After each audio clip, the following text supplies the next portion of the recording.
Hello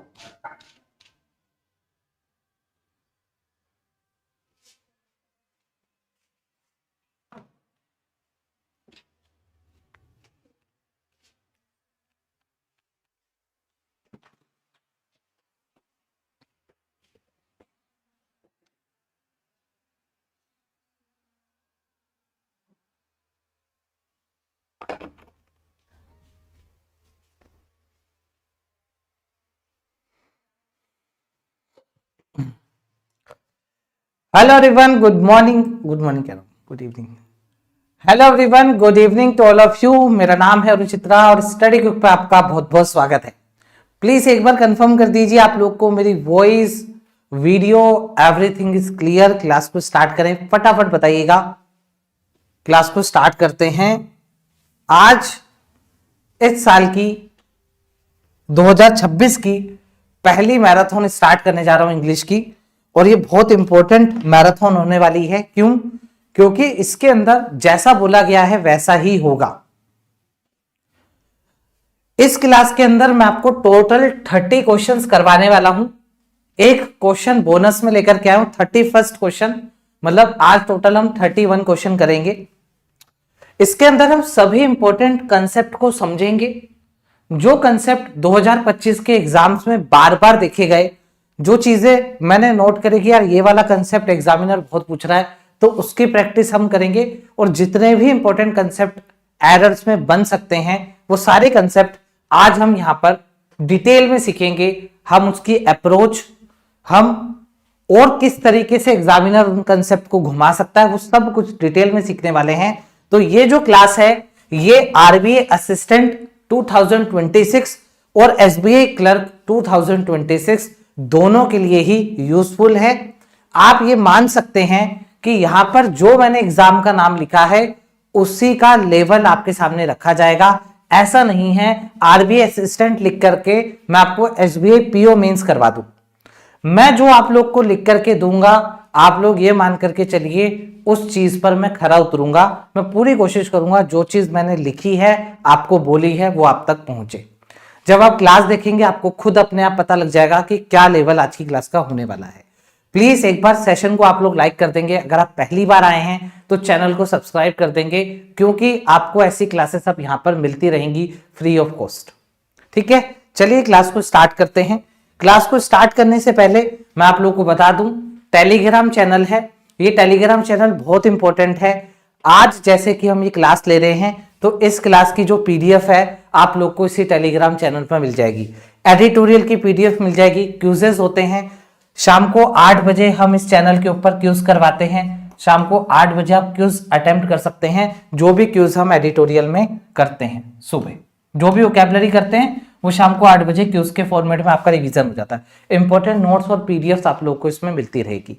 तो ये Telegram channel कैसे आप ज्वाइन करेंगे, डिस्क्रिप्शन बॉक्स में लिंक है, वहां से जाके सीधा आप लोग इसमें एनरोल हो सकते हैं, सब्सक्राइब कर सकते हैं इस टेलीग्राम चैनल को, या फिर आप सर्च करेंगे study quick by Varun Chitra, ये फोटो आपको मिलेगी और 37,000 आप लोगों को यहाँ पे सब्सक्राइबर मिल जाएंगे। उसी चैनल को ज्वाइन करिएगा, ऑफिशियल चैनल को ही ज्वाइन करिएगा। ठीक है, क्लियर? अच्छा, अब जैसा कि आप सबको पता है, जिसको नहीं पता बता देता हूं, मैं अब सारी क्लासेस स्टडी क्विक पे लूंगा। मेरे सारे कोर्सेज, पेड कोर्सेज जो भी आएंगे, जो भी पेड क्लासेस होंगी स्टडी क्विक पे होगी। स्टडी क्विक मेरा खुद का प्लेटफॉर्म है, मेरा खुद का जो यूट्यूब चैनल है उसी का वेबसाइट वर्जन है स्टडी क्विक। इस पे मंजिल बैच लॉन्च हो गया है। 13 तारीख से आपकी क्लासेस स्टार्ट होंगी। 13 तारीख को दिन में 1 बजे 13 तारीख से इसमें क्लासेस स्टार्ट हो रही है। माइग्रेशन चल रहा है स्टूडेंट का, इस वजह से मैंने 2-3 दिन थोड़ा सा आगे बढ़ा दिया शेड्यूल। आपका कोर्स टाइमली खत्म होगा, रिवीजन होगा, प्रैक्टिस होगी, इसकी गारंटी मैं ले रहा हूं। मैं आपको कवर करवा के दूंगा, डोंट वरी। सब कुछ इसमें मिलेगा। कंप्लीट इंग्लिश का सब्सक्रिप्शन है, एक ही कोर्स लेना है। आगे जितने भी एग्जाम आते जाएंगे सबकी क्लासेस आपको इसमें मिलती जाएगी। इसके अंदर हम लेवल वाइज प्रैक्टिस करेंगे, लेवल 1, लेवल 2, और रियल आईबीपीएस के इंटरफेस के ऊपर आपकी सारी क्लासेस या सारे क्यूजेस आपके इस पे होंगे, इसी इंटरफेस पे होंगे। आपको यूज टू कर दूंगा एग्जाम के इंटरफेस को लेकर के। अभी इस पे ऑफर चल रहा है, मतलब ये इंटरफेस है। आप जो भी फोटो अपलोड करोगे अपनी, जो आप फॉर्म में फिल करते हो वही अपलोड करते हैं ना, तो आपको एग्जाम वाली फीलिंग आएगी। ये इंटरफेस है, इस इंटरफेस के ऊपर आप लोग मॉक टेस्ट, क्विज़ेस जो भी देना है, प्रैक्टिस करना है, इसी इंटरफेस पे आप लोग करेंगे। अभी ऑफर चल रहा है, ऑफर को अगर आपको अवेल करना है, क्यूआर कोड आप स्कैन कर सकते हैं, सीधा वेबसाइट पे पहुंच जाएंगे, नहीं तो डिस्क्रिप्शन बॉक्स में लिंक है, वहां से भी सीधा वेबसाइट पे पहुंच जाएंगे। अभी ऑफर ये चल रहा है 499 में 6 मंथ, 699 में 12 मंथ। ये ऑफर 10 फरवरी तक है, 10 फरवरी के बाद ये ऑफर एंड हो जाएगा। और अगर आपको कुछ भी दिक्कत है तो आप व्हाट्सअप करेंगे, अभी सिर्फ व्हाट्सअप ही ऑन है, मंडे टू फ्राइडे सुबह 10 से शाम को 4 बजे तक व्हाट्सअप करिएगा, आपको अपना रिप्लाई मिल जाएगा उसी दिन या अगले दिन, जैसे ही फ्री होंगे आपको मिल जाएगा। अभी माइग्रेशन चल रहा है, स्टूडेंट के डाउट ज्यादा आते हैं तो इसलिए टाइम लग सकता है, घबराइएगा मत। अगर आपने मुझे पेमेंट करी है तो आपकी पेमेंट सेफ है, मैं आप लोगों से खुद बात कर लूंगा, टेंशन लेने की जरूरत नहीं है, आप बाय कर सकते हैं। ये हमारी वेबसाइट है StudyQuick, इस तरीके का इंटरफेस है, ये देख लीजिए studyquick.in। यहाँ पे क्यूजेस, यहाँ पे कोर्सेस, और यहाँ से आप लोगों को लॉग इन करना है। ठीक है, चलिए भाई अब अपन क्लास को स्टार्ट करते हैं आज की। ये तो हो गई अपनी बातें। चलो अभी बता दीजिए सभी को, क्या आप लोग एक्साइटेड हैं एरर की मैराथन के लिए? ये कोई नॉर्मल मैराथन नहीं होगी, मैं बता देता हूं। इस मैराथन के अंदर आप लोग बहुत कुछ सीख करके जाएंगे, और मैराथन का जो लेवल है, जो टाइप है, वो चेंज होता रहेगा। आपको मतलब एकदम एग्जाम वाली फीलिंग आएगी। आपको डायरेक्शन पे फोकस करना है, टाइप चेंज हो जाएगा अचानक से। आप लोग नोट्स बनाइएगा, लिखिएगा, क्वेश्चन नंबर 1 में ये सीखा, क्वेश्चन नंबर 2 में ये सीखा। एक बार फाइल लगा दो, क्लास स्टार्ट कर रहा हूं, पहला क्वेश्चन आपको दिखाने जा रहा हूं।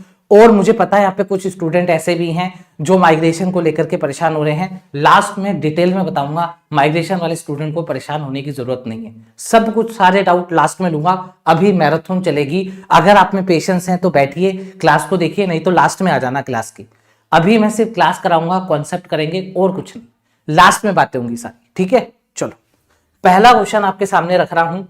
मैं आपको कुछ नहीं बताऊंगा पहले, अगर आप जीरो हो तब भी आप सीख करके जाओगे, अगर आपने कुछ पढ़ रखा है तो आपके लिए क्वेश्चन है। मैं सबको इक्वल ही ट्रीट करके हर एक चीज डिटेल में बताऊंगा। आप लोग अटेम्प्ट करो, मैं आपको हर एक क्वेश्चन में 30 सेकेंड का टाइम दूंगा। अच्छा एक चीज और, क्वेश्चन स्टार्ट करने से पहले एक चीज और, ये जो आप देख रहे हैं ये क्या है? आप लोगों को लग रहा होगा सर ये क्या है, कुछ न्यू स्टूडेंट भी है उनके लिए बता रहा हूं। ये जब आप रियल एग्जाम दोगे तो ऐसा इंटरफेस खुलेगा। मैंने उसका स्क्रीनशॉट यहाँ पे लगा रखा है, क्योंकि अगर मैं रियल मॉक में कराता तो फोंट छोटे दिखते, लेकिन आपको फीलिंग आ जाए इसलिए मैंने ऐसा करा है। और ये मैं असलियत में कर चुका हूं, ऐसा नहीं है कि मैं स्क्रीनशॉट लिया, मैंने एक्चुअल में ऐसा इंटरफेस बनवा के आप लोगों को प्रोवाइड करवा दिया है। मेरी वेबसाइट पे आप लोग को मिल जाएगा studyquick.in। एप्लीकेशन भी जल्द आ रही है, एप्लीकेशन जैसे आएगी अनाउंस करूंगा, एप्लीकेशन में भी यही इंटरफेस मिलेगा। ठीक है, इसलिए मैं फोटो लगा सकता हूं क्योंकि मैंने चीज कर दी है। चलिए अब 30 सेकेंड का टाइम बनाइए।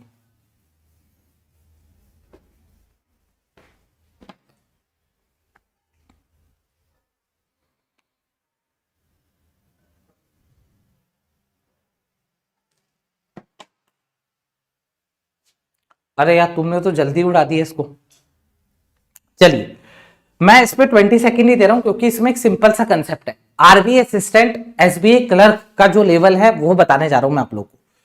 देखो आप लोगों ने तो आंसर दे दिया, लेकिन कैसे एरर को देखना है मैं आपको ये बताने जा रहा हूं। मैं आपको अप्रोच दे रहा हूं, मैं आपको क्वेश्चन का आंसर बताने नहीं, मैं आपको अप्रोच सिखाने हूं। अप्रोच ही कहती है कि जैसे ही हार्डली आ जाए तो आपके माइंड में पता है क्या चलेगा? जैसे ही हार्डली आ जाए, जैसे ही हार्डली आ जाए, जैसे स्कार्सली आ जाए, जैसे ही बैरली आ जाए, स्कार्सली, बैरली, हार्डली जैसे ही आ जाए तो आपके दिमाग में एक चीज चलनी चाहिए कि यार ये तो एडवर्ब होते हैं। अगर ये एडवर्ब होते हैं तो इसके पास हमारे को वर्ब चाहिए होगी या तो हमारे को एडजेक्टिव चाहिए होगा। तो आपको सबसे पहले अगर ये आ जाए तो आपको ये देखना है यार एडवर्ब है, अगर ये स्टार्टिंग में आ रहा है, स्टार्टिंग में अगर ये आ रहा है तो इसके पास कोई हेल्पिंग वर्ब तो है ना। तो आपने देखा हाँ हेल्पिंग वर्ब तो है, मतलब ये कंडीशन तो सही है, क्योंकि एडवर्ब होता है तो उसको वर्ब या एडजेक्टिव की जरूरत होगी। अगर मान लो यहां पर ये हैड नहीं होता तो हार्डली के जस्ट बाद क्या आ जाता? दी सूरीनेमीज गवर्नमेंट। तो जो दी सूरीनेमीज गवर्नमेंट है ये तो एक नाउन फ्रेज है, हमारे को हार्डली के साथ या तो वर्ब या तो एडजेक्टिव लगाना पड़ता है, क्योंकि हार्डली एक एडवर्ब होता है। तो इसका मतलब एक कंसेप्ट यहां से निकल गया सर कि अगर हार्डली, स्कार्सली, बैरली स्टार्टिंग में आ जाएगा तो हमें हेल्पिंग वर्ब चाहिए होगी। ठीक है, उसका रीजन क्या है? वर्ब या एडजेक्टिव के आसपास लगाना होता है। क्लियर? ओके। इन्वर्जन यूज होता है, ये मान लो आप ये नेगेटिव एडवर्ब है तो नेगेटिव एडवर्ब जब भी स्टार्टिंग में आते हैं तो इन्वर्जन लेते हैं। ये डेफिनेशन है या ये रूल है, ये मान लो। तो ये नेगेटिव एडवर्ब है, स्टार्टिंग में आया तो इन्वर्जन लेगा। इन्वर्जन क्यों लेगा? क्योंकि होता तो एडवर्ब है ना, इसलिए इन्वर्जन लेता है, क्योंकि इसके आसपास वर्ब या एडजेक्टिव चाहिए होता है। तो यहां पर हेल्पिंग वर्ब हम पहले ले आते। एक तो ये रूल ये कहता है। दूसरा रूल ये कहता है कि आपको एक चीज याद रखनी है कि एक होता है नो सूनर, एक होता है नो सूनर।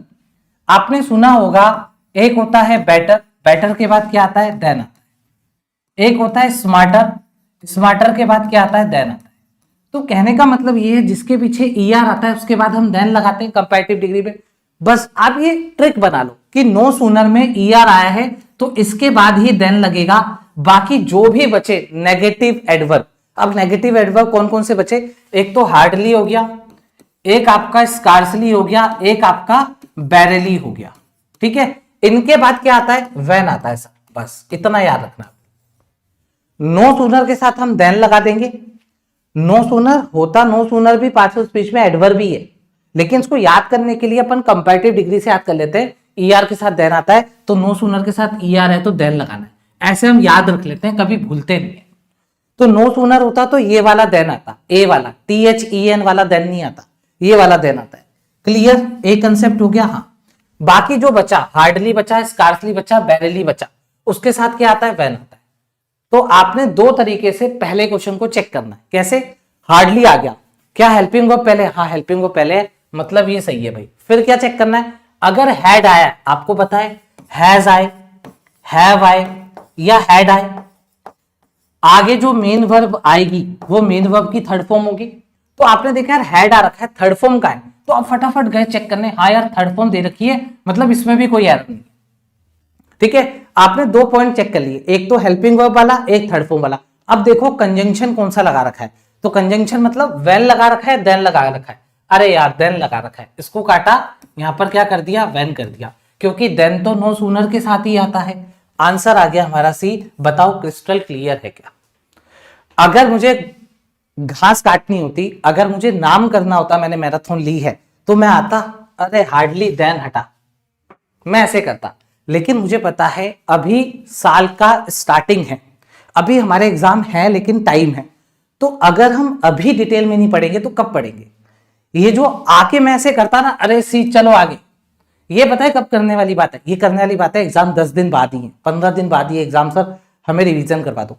अभी हम सारी चीजें दिमाग में लेकर के चलेंगे। हार्डली आ गया तो एग्जामिनर के पास क्या क्या स्कोप है।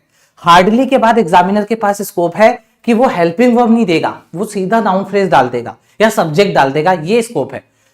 और हार्डली अगर दे दिया, हैड लगा दिया, तो उसके पास स्कोप है कि वो यहां पर फॉर्म चेंज कर सकता है वर्ब की। हमें फॉर्म को भी चेक करना है। और क्या स्कोप है? और स्कोप सिंपल सा है कि या तो वो देन और व्हेन के साथ खेलेगा, बात खत्म। इसके अलावा इससे और कोई कंसेप्ट बन ही नहीं सकता, यही आपका कंसेप्ट खत्म हो जाता है। अब बताइए ऐसा कंटेंट आप लोग को कहीं मिलेगा क्या?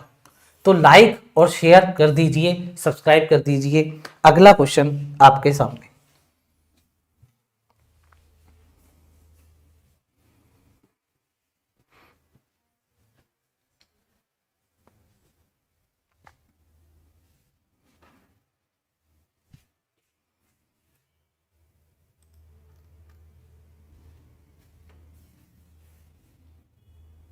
ट्वेंटी सेकेंड दे रहा हूं मैं, अभी 20 सेकेंड ही दे रहा हूं। क्यों? क्योंकि ये भी क्वेश्चन डायरेक्ट कंसेप्ट के ऊपर है। कंसेप्ट ये कहता है, सुनिए कंसेप्ट क्या कहता है। कंसेप्ट कहता है अगर इफ के बाद सब्जेक्ट है, अगर इसके बाद वर्ब की फर्स्ट फॉर्म है या वर्ब में ईएस या एस लगा हुआ है, ईएस या एस लगा हुआ है, इसका मतलब ये सिंपल प्रेजेंट टेंस है। तो सर दूसरा जो सेंटेंस आता है उसमें पहले सब्जेक्ट आएगा, उसके बाद विल आएगा, विल लगाओ, शेल लगाओ, कैन लगाओ, मे लगाओ, कुछ भी आप मॉडल वर्ब्स लगा सकते हैं। उसके बाद वर्ब की फर्स्ट फॉर्म आती है। ये हमारे पास हो गया भाई टाइप 1 हो गया हमारे पास। फिर होता है हमारे पास टाइप 2।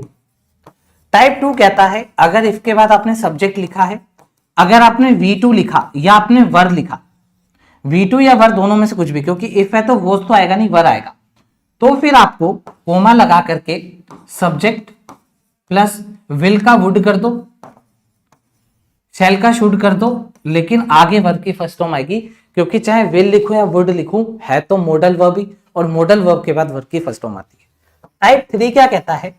टाइप 3 ये कहता है कि अगर आपने इफ लिखा, इफ के बाद सब्जेक्ट आया, आपने हैड लिखा, हैड के बाद ये V3 आना जरूरी है, ये V3 आना जरूरी है, ध्यान रखना, हैड के बाद V3 आना जरूरी है। उसके बाद ही आप लोग आगे जो सब्जेक्ट लिखोगे उसमें आपको वुड और एक एक्स्ट्रा हैव लगा करके, अब जब वुड के बाद हैव लग गया तो आपको पता है हैव अपने बाद थर्ड फॉर्म लेता है, तो थर्ड फॉर्म डालनी पड़ेगी। क्लियर? अब इधर आपने देखा इफ आ रखा है, इफ के बाद ये सब्जेक्ट आ गया, सर ने जैसा बताया था वुड, क्या मैंने कहीं इफ वाले फ्रेज में जहां पर इफ लिखा कहीं मैंने वुड लिखा? नहीं, मतलब तू गड़बड़ है, गलत है। बी आंसर आ गया, बात खत्म। बी आंसर आ गया, बात खत्म। क्लियर? 2 नंबर आपकी जेब में, 2 कंसेप्ट आप लोग को मैंने करा दिए। अब कंडीशनल सेंटेंस में एक और कंसेप्ट होता है मिक्स्ड कंडीशनल सेंटेंस, वो यहां पर अगर मैं बताऊं तो आधा घंटा लग जाएगा। मैं मिक्स्ड कंडीशनल सेंटेंस अभी जो मंजिल बैच 13 तारीख से स्टार्ट हो रहा है उसमें करवाने वाला हूं, और वो कंसेप्ट मैं यूट्यूब पे भी करवा दूंगा, लेकिन उसमें थोड़ा टाइम लगेगा। लेकिन मंजिल बैच में सब कुछ सीक्वेंस वाइज में होगा, मंजिल बैच 2026। आगे बढ़ जाइए, अगला क्वेश्चन उड़ाइए।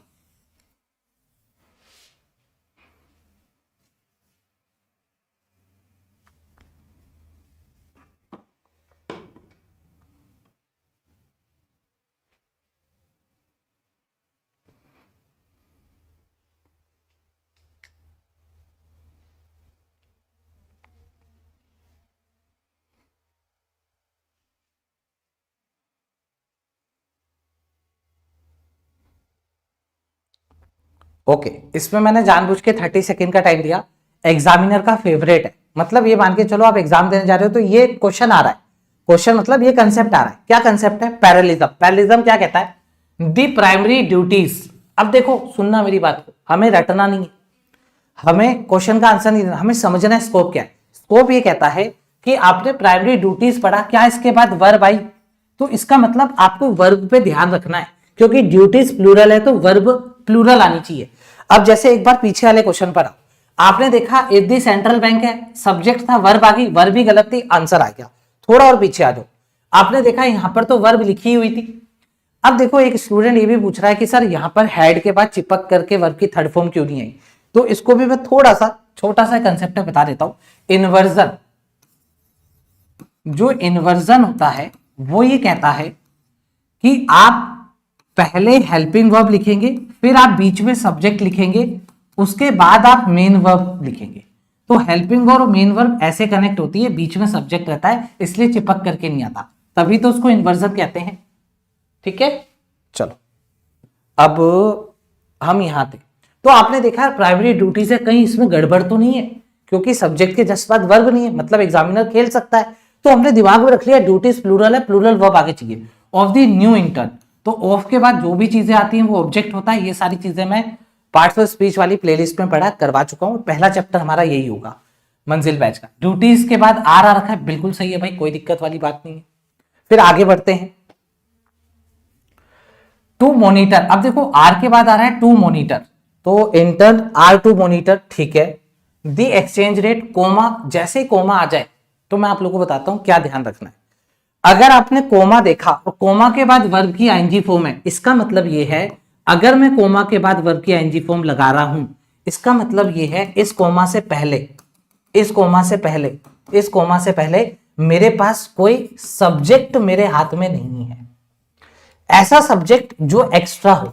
अब एक्स्ट्रा सब्जेक्ट क्या होता है? एक्स्ट्रा सब्जेक्ट ऐसा होता है जिसकी वर्ब नहीं होती।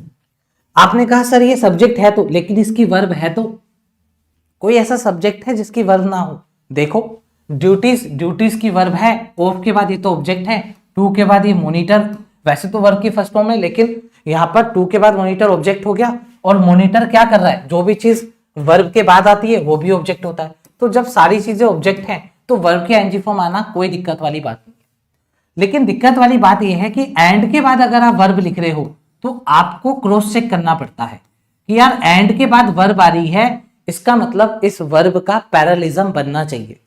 मतलब एंड के बाद अगर वर्ब की फर्स्ट फॉर्म आ रही है तो मुझे पहले भी वर्ब की फर्स्ट फॉर्म चाहिए होगी। तो मैंने चेक करा पहले क्या रखा है, पहले आपने देखा वर्ब की आईएनजी फॉर्म आ रखी है, इसका मतलब या तो इसको भी आईएनजी फॉर्म करो, नहीं तो ऐसा हो सकता है कि 3 एक्शन हो रहे हो।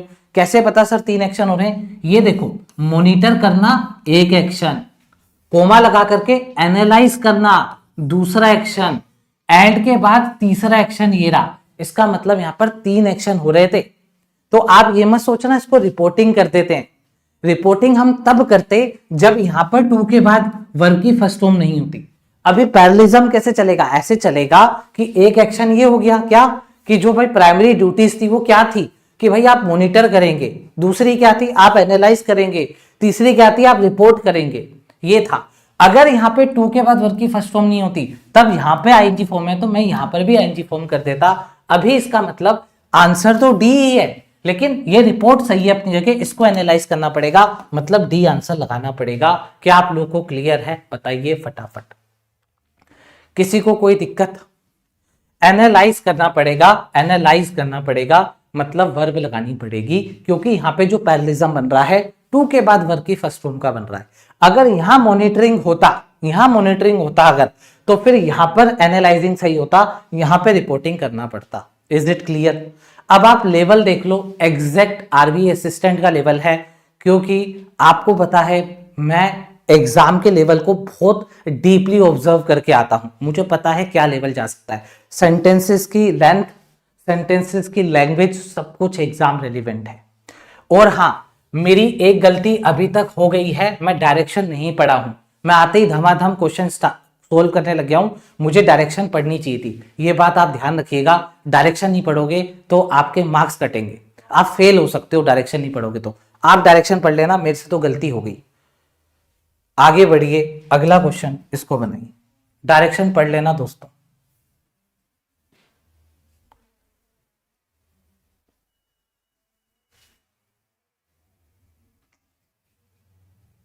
अरे मोहित कुशवाहा, थैंक यू मोहित कुशवाहा, क्या बात है।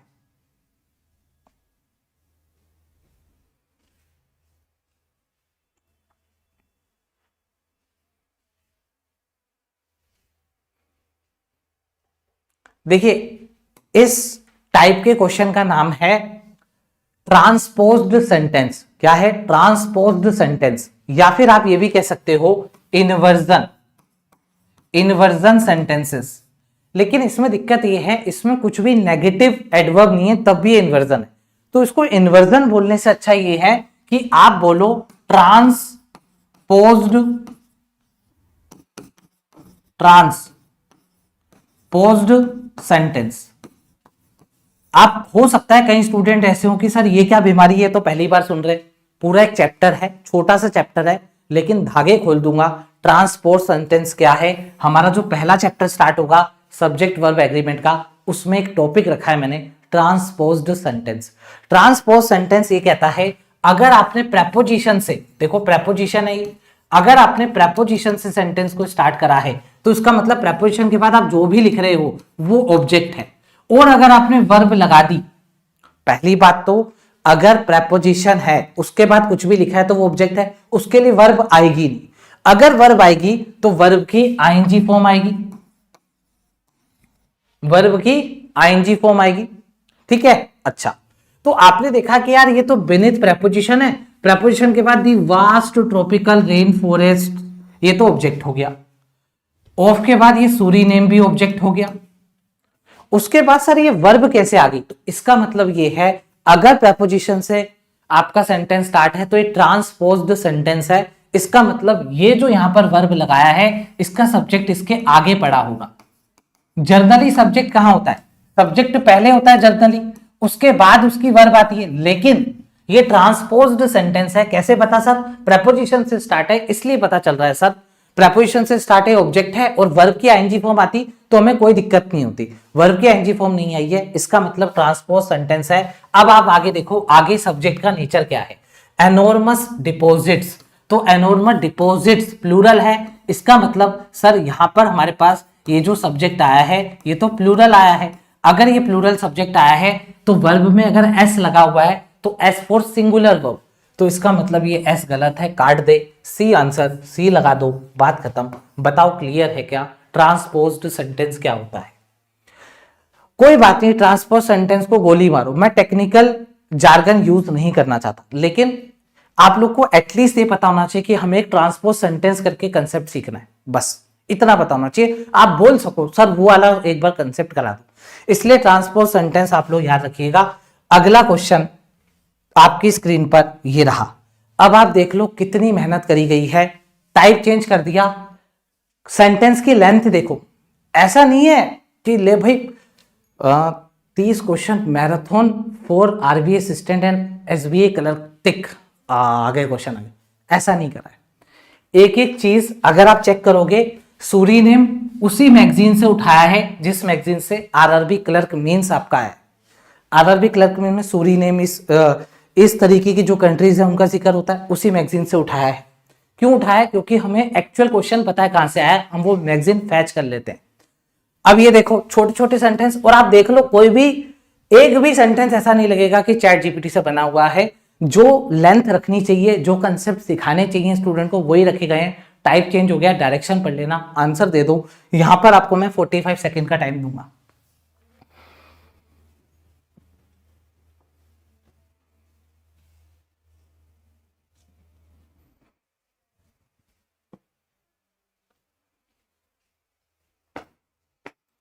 रिसिप्ट वाले, रिन्यू वाले लास्ट में बताऊंगा, लास्ट तक वेट करो। क्लास मजे से देखो, मस्त क्लास देखो, मजा आ जाएगा आज तुमको।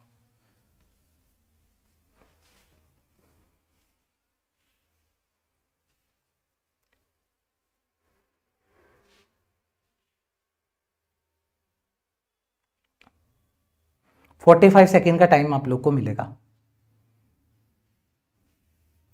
चलिए अब देखिए, इसमें डायरेक्शन बहुत इंपॉर्टेंट। डायरेक्शन क्या कहती है? In the following questions 4 sentence are given, identify the sentence that is grammatically and contextually correct. आपको करेक्ट वाला सेंटेंस ढूंढ के देना है। अच्छा ठीक है, रीड करते हैं। The data indicates. अब आपको पता है जो डाटा होता है, डाटा बैंकिंग एग्जामिनेशन के अंदर, इसको आप सिंगुलर भी बोल सकते हैं, आप इसको प्लूरल भी बोल सकते हैं। मतलब ये सिंगुलर है, प्लूरल है, हम इस पे सवाल नहीं उठा सकते, हमें जो एग्जामिनर मान रहा है वो मानना पड़ेगा। लेकिन अगर कभी डाटा के बाद आपके पास फिल इन दी ब्लैंक आ जाए और आपसे पूछे कि इस फिल इन दी ब्लैंक में वर्ब कौन सी भरोगे, तब हम प्लूरल वर्ब भरेंगे। अगर फिल इन दी ब्लैंक आ जाए और हमें वर्ब भरने को बोली जाए, तब हम प्लूरल वर्ब भरेंगे। कोई दिक्कत? अभी हमारे पास फिल इन दी ब्लैंक तो है नहीं, तो अगर इसने डाटा को सिंगुलर मान करके इंडिकेट्स कराए तो इंडिकेट्स है। तो क्या बोला जा रहा है कि भाई the data indicates that recent trade volume between India and Suriname is rising, is rising.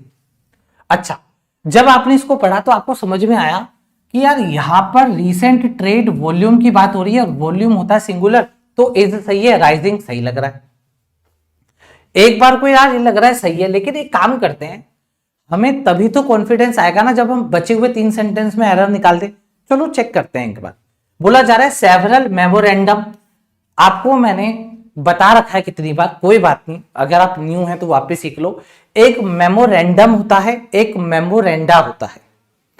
तो जहां पर मेमोरेंडम है, मेमोरेंडम ये आपका सिंगुलर नाउन है, ये आपका सिंगुलर नाउन है, और सेवरल के साथ तो प्लूरल आता है। तो मेमोरेंडम गलत है, मेमोरेंडा आएगा, मतलब बी गलत है। अब मेरा जो कॉन्फिडेंस है बढ़ता जा रहा है, क्योंकि मुझे पहला सही लग रहा था, लेकिन मुझे 3 गलत करने, तभी तो मैं फुल कॉन्फिडेंस हो पाऊंगा। तो मेरा कॉन्फिडेंस थोड़ा बढ़ा, अब मैं सी पे आया। कमांडर इन चीफ्स, इसको याद रखने का एक तरीका है, हाइफन वाले जो नाउन होते हैं, देखो इसमें कमांडर इन चीफ आ सकता है, मदर इन लॉ आ सकता है ना, फादर इन लॉ आ सकता है, और क्या आ सकता है, कमांडर इन चीफ हो गया, मदर इन लॉ हो गया, है ना। बेसिकली कॉमन यही है, अभी मेरे को यही स्ट्राइक हो रहे हैं। तो आपको एक बात ध्यान रखनी है, यहां पर चीफ क्या है, पोजीशन है। देखो एक जनरल होता है, एक चीफ होता है, एक कमांडर, सॉरी एक चीफ होता है, एक जनरल होता है। तो चीफ यहां पर क्या है, पोजीशन है। जैसे मदर इन लॉ, मैं यहां पे लिख देता हूं मदर इन लॉ। अब आप बताइए इसमें पोजीशन कौन सी है, मतलब रिलेशन कौन सा है, तो रिलेशन लॉ का है, मतलब जो पोजीशन है वो लॉ वाली है। मदर मेन हमारा सब्जेक्ट है या मेन हमारा नाउन है। ऐसे ही कमांडर इज चीफ में मेन नाउन कौन सा है, मेन सब्जेक्ट कौन सा है, सर कमांडर मेन है, चीफ तो पोजीशन है। तो जब कमांडर मेन है, कमांडर सब्जेक्ट है, तो इसका प्लूरल होगा ना, चीफ का प्लूरल नहीं होगा।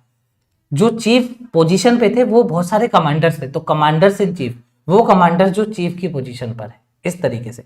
तो कमांडर्स होगा, चीफ नहीं होगा, इसका मतलब ये भी गलत है। अब कॉन्फिडेंस और बढ़ गया, हाँ अब ये तो सही है। अब डी को पढ़ते हैं। दी 5 मैन कमिटी रिव्यूड, अब इसको समझना, ये यहां पर ये कहना चाह रहा है आर्टिकल दा किसके लिए है, कमेटी के लिए है। अब ये कमेटी में कितने जने थे, कमेटी में 5 जने थे।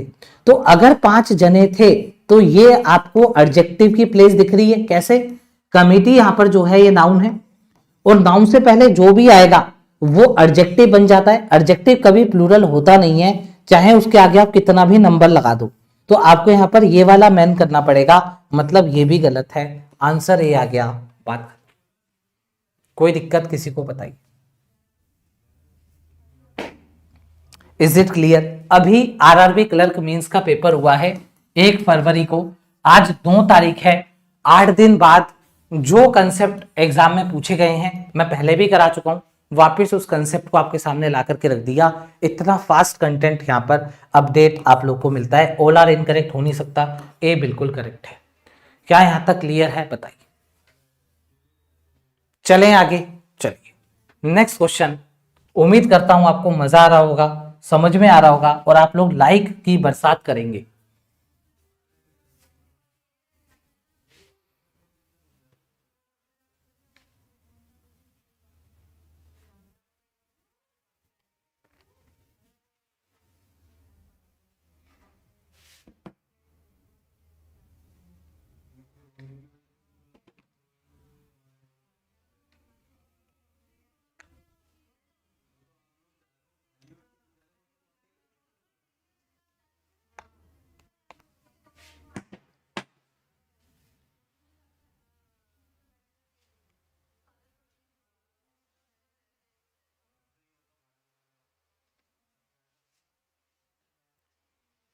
चलिए दोस्तों 45 सेकंड बहुत है, आ जाइए।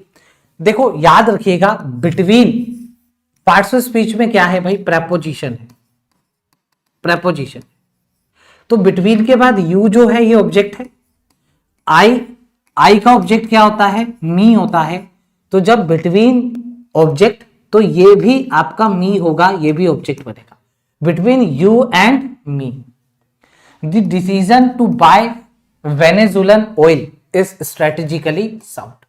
तो इसका मतलब ए में गड़बड़ आ गई, डायरेक्शन पढ़ लो, आपको करेक्ट वाला बताना है, आइडेंटिफाइड जो करेक्ट है बताना है। यहां पर आई की जगह मी होगा, क्यों, क्योंकि बिटवीन प्रेपोजिशन इसलिए। अच्छा, बी को पढ़ते हैं। इट, आपको मैंने याद करिए, मैंने आरबीए असिस्टेंट का मैंने मॉक टेस्ट करवाया था, उसमें मैंने आपको क्या बताया था, मैं आपको इतना रिवाइज करवा दूंगा, इतना रिवीजन करा दूंगा, आपको घबराहट नहीं होगी, इंग्लिश से मजा आ जाएगा। इंग्लिश में इतनी बार मैं आपको रिवीजन कराऊंगा कि आपके दिमाग में घुस जाएगा। इट आ गया, सुनो। इट के बाद हमें क्या चाहिए, वर्ब चाहिए। अब कब वर्ब नहीं आती ये भी सुन लो। अगर तुमने इट से पहले कोई प्रेपोजिशन लिखा, कोई वर्ब लिख दी, तब इट के बाद वर्ब नहीं आएगी भाई। क्यों नहीं आएगी सर, ऐसा क्या हो गया, क्योंकि प्रेपोजिशन और वर्ब के बाद ये ऑब्जेक्ट हो जाते हैं, और ऑब्जेक्ट वर्ब नहीं लेते।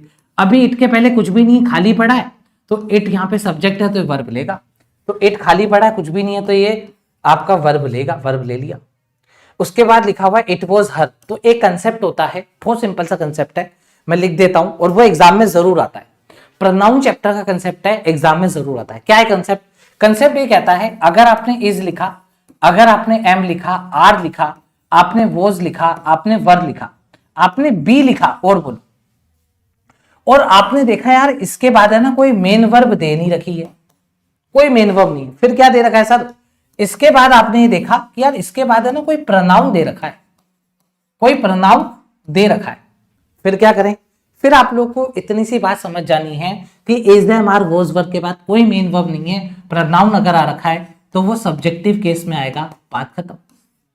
तो वो सब्जेक्टिव केस में आएगा, बात खत्म। तो फिर इधर आओ, आपने देखा is am are was were, हाँ, और इसके बाद तो प्रोनाउन है, अरे यार सब्जेक्टिव केस में आएगा, गलत है, हटा। क्लियर, कोई दिक्कत, गलत, ये सब याद रखना है। अब इसको तुम नहीं पढ़ोगे यार, सर लॉजिक क्या है बताओ, अगर ऐसे करते रहोगे तो एक काम करो, पहले क्वांट जिससे भी पढ़ते हो पहले उससे पूछो 2 के बाद 4 क्यों आता है, 4 के बाद 6 क्यों आता है, 2 दूनी 4 ही क्यों होगा, या उससे पूछो 1 के बाद 2 क्यों आता है, 3 क्यों आता है, इसके पीछे की भी थ्योरी निकालो, फिर आप लोग को समझ में आएगा कि ये चीज क्यों याद करनी है। इतना तो याद करना पड़ेगा, इसमें कोई रॉकेट साइंस नहीं है। अब यार क्वांट वाले तो लॉजिक दे भी सकते हैं ना, माफी चाहूंगा, पर मैं समझा रहा हूं आप लोग को, कुछ चीजें इंग्लिश में ऐसे हैं जिसके पीछे की लॉजिक नहीं ढूंढनी, करना है सीधा, ठीक है। चलो भाई, तो यहां पर हर की जगह क्या होगा, शी हो जाएगा, ठीक है। आगे बढ़े, एवरी, ओहो एवरी का क्या कंसेप्ट है, आ जाओ एवरी का कंसेप्ट बताता हूं। एवरी का कंसेप्ट ये कहता है कि एवरी के बाद नाउन जो होगा वो सिंगुलर होगा भाई, ठीक है। देख लो, एवरी के बाद डेलीगेट सिंगुलर ही, अच्छा ठीक है। तो एवरी डेलीगेट, देखो वर्ब नहीं आई, मतलब वर्ब में दिक्कत कर सकता है, तो अगर वर्ब नहीं आई ध्यान रखना, वर्ब जब भी आएगी सिंगुलर आएगी। At the summit expressed his, तो यार एक्सप्रेस तो वर्ब की सेकंड फॉर्म है, सिंगुलर प्लूरल का तो लफड़ा ही खत्म हो गया। हिज कंसर्न, हिज क्यों आया, क्योंकि एवरी डेलीगेट है, एवरी का मतलब सिंगुलर है, एवरी जब भी आ जाएगा लगता है सभी डेलीगेट्स, लेकिन ग्रामर में एवरी और ईच के लिए जो प्रोनाउन यूज होगा वो या तो हिज होगा या हर होगा, ठीक है। हिज या हर में से कुछ भी कर सकते हो। अगर कोई जेंडर कंफर्म नहीं है तो आप हिज ही लिखते हो। तो हिज कंसर्न, कंसर्न्स के बाद अबाउट आता है, बिल्कुल सही है। द न्यू यूएस टैरिफ, यार सर ये बिल्कुल सही लग रहा है, हमारा आंसर सी हो सकता है। लेकिन सी मुझे कैसे पता चलेगा एग्जाम में कि मैंने सी सही लगाया सर? इसका मतलब जब आपने इसमें एरर ढूंढ ली, इसमें ढूंढ ली, तो इसमें भी तो एरर ढूंढो, आ जाओ ढूंढ लेते हैं। दी डिप्लोमेट, हाँ सर डिप्लोमेट आ रहा है, ये कोमा और ये कोमा हटा दूं, हाँ हटा दे भाई। डिप्लोमेट के लिए स्पोक लगा सकता हूँ, लगा सकता हूँ। About the latest oil deal, कोई दिक्कत नहीं। कोमा के अंदर कोई दिक्कत है, चेक कर लेते हैं। हुम आ रखा है, तो इसका रूल क्या कहता है? इसका रूल ये कहता है कि अगर आप हु लगाओगे तो आगे एक्स्ट्रा वर्ब चाहिए भाई हमारा, ये रूल है। अगर आप हुम लगाओगे तो हमारे को आगे एक्स्ट्रा वर्ब नहीं चाहिए, ठीक है। आ जाओ, हमने होम लगाया, हमारे को एक्स्ट्रा वर्ब क्यों दे रहे हो? रिप्रेजेंटेटिव तो वर्ब की सेकेंड फॉर्म है, क्यों दे रहे हो? होम के बाद तो एक्स्ट्रा वर्ब नहीं आती, मतलब इसको हु कर दो। डी भी गलत है, सी आंसर आ गया। उम्मीद करता हूं आप लोग को क्रिस्टल क्लियर हो गया होगा क्या चल रहा है यहां पर, क्लियर है। तो एवरी डेलीगेट के लिए एक्सप्रेस्ड वर्ब आ गई, उसने एक्सप्रेस, हर एक डेलीगेट ने एक्सप्रेस करी, तो हर एक ने करी, लेकिन लगाना हिज ही पड़ेगा, क्योंकि रूल कहता है ईच और एवरी के साथ आपको प्रोनाउन हिज या हर यूज करना पड़ेगा। Is it clear? Okay, clear है। कोई भी दिक्कत हो कमेंट में लिख दो, मैं आप लोगों का डाउट सोल्व कर दूंगा, एक भी चीज मैं छोड़ूंगा नहीं। लो भाई इसको बनाओ।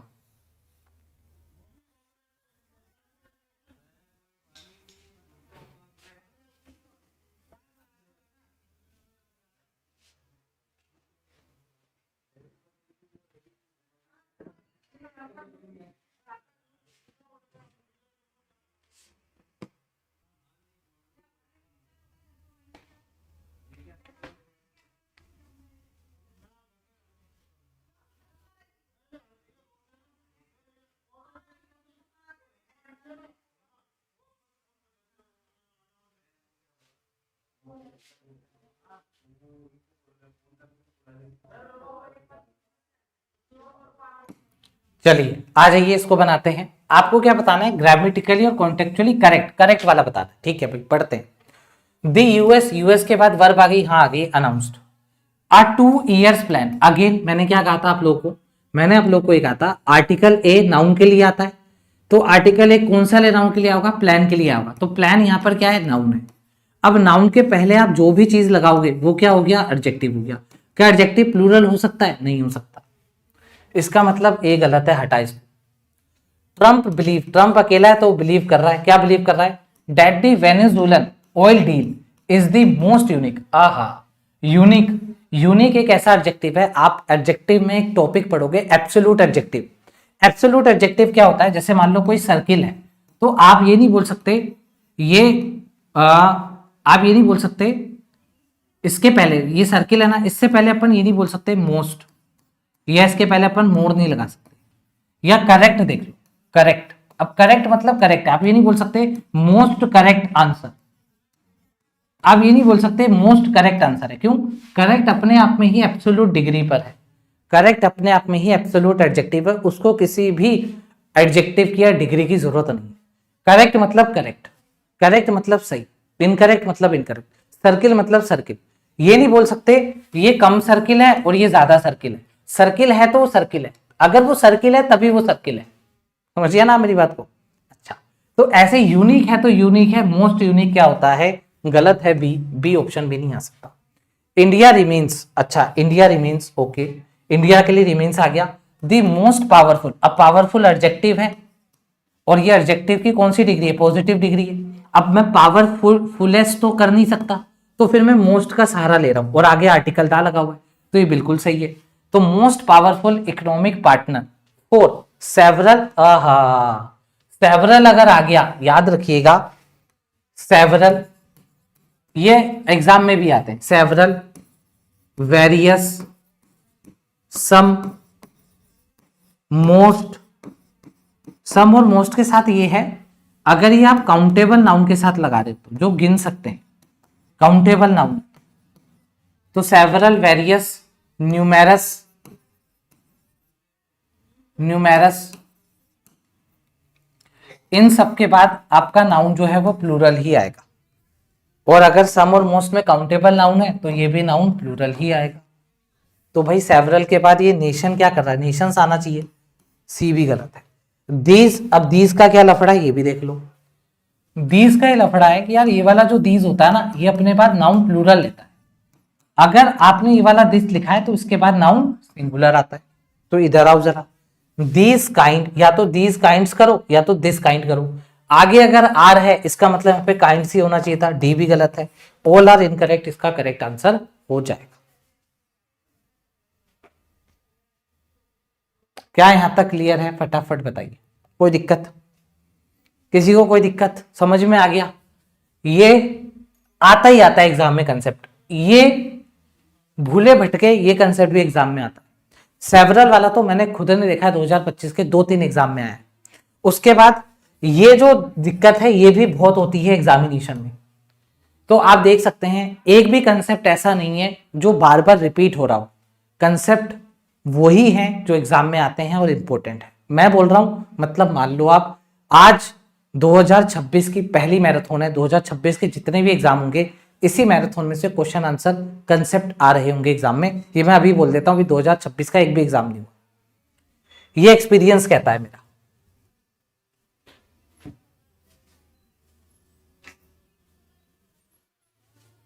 मेरे क्वेश्चन का आंसर दो, क्या क्वेश्चन है आपका?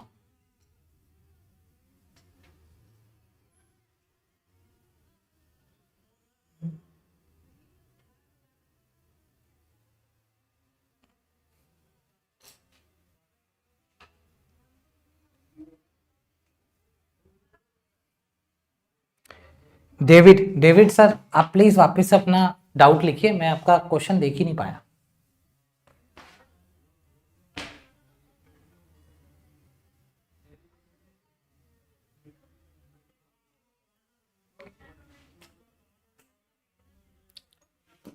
देखिए मुझे नहीं पता था अगला क्वेश्चन क्या है, किस तरीके से क्वेश्चन को सेट किया गया है आपके लिए। अब ये भी मैंने आपको बताया सम और मोस्ट अगर आएगा, अगर काउंटेबल नाउन हुआ तो वो प्लूरल होगा।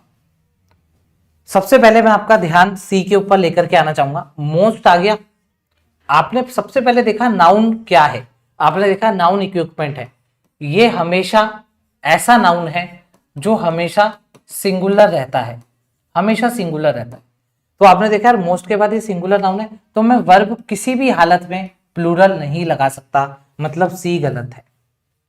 आपको ग्रामेटिकली और कॉन्टेक्चुअली करेक्ट बताना है, डायरेक्शन ध्यान से पढ़ लीजिएगा।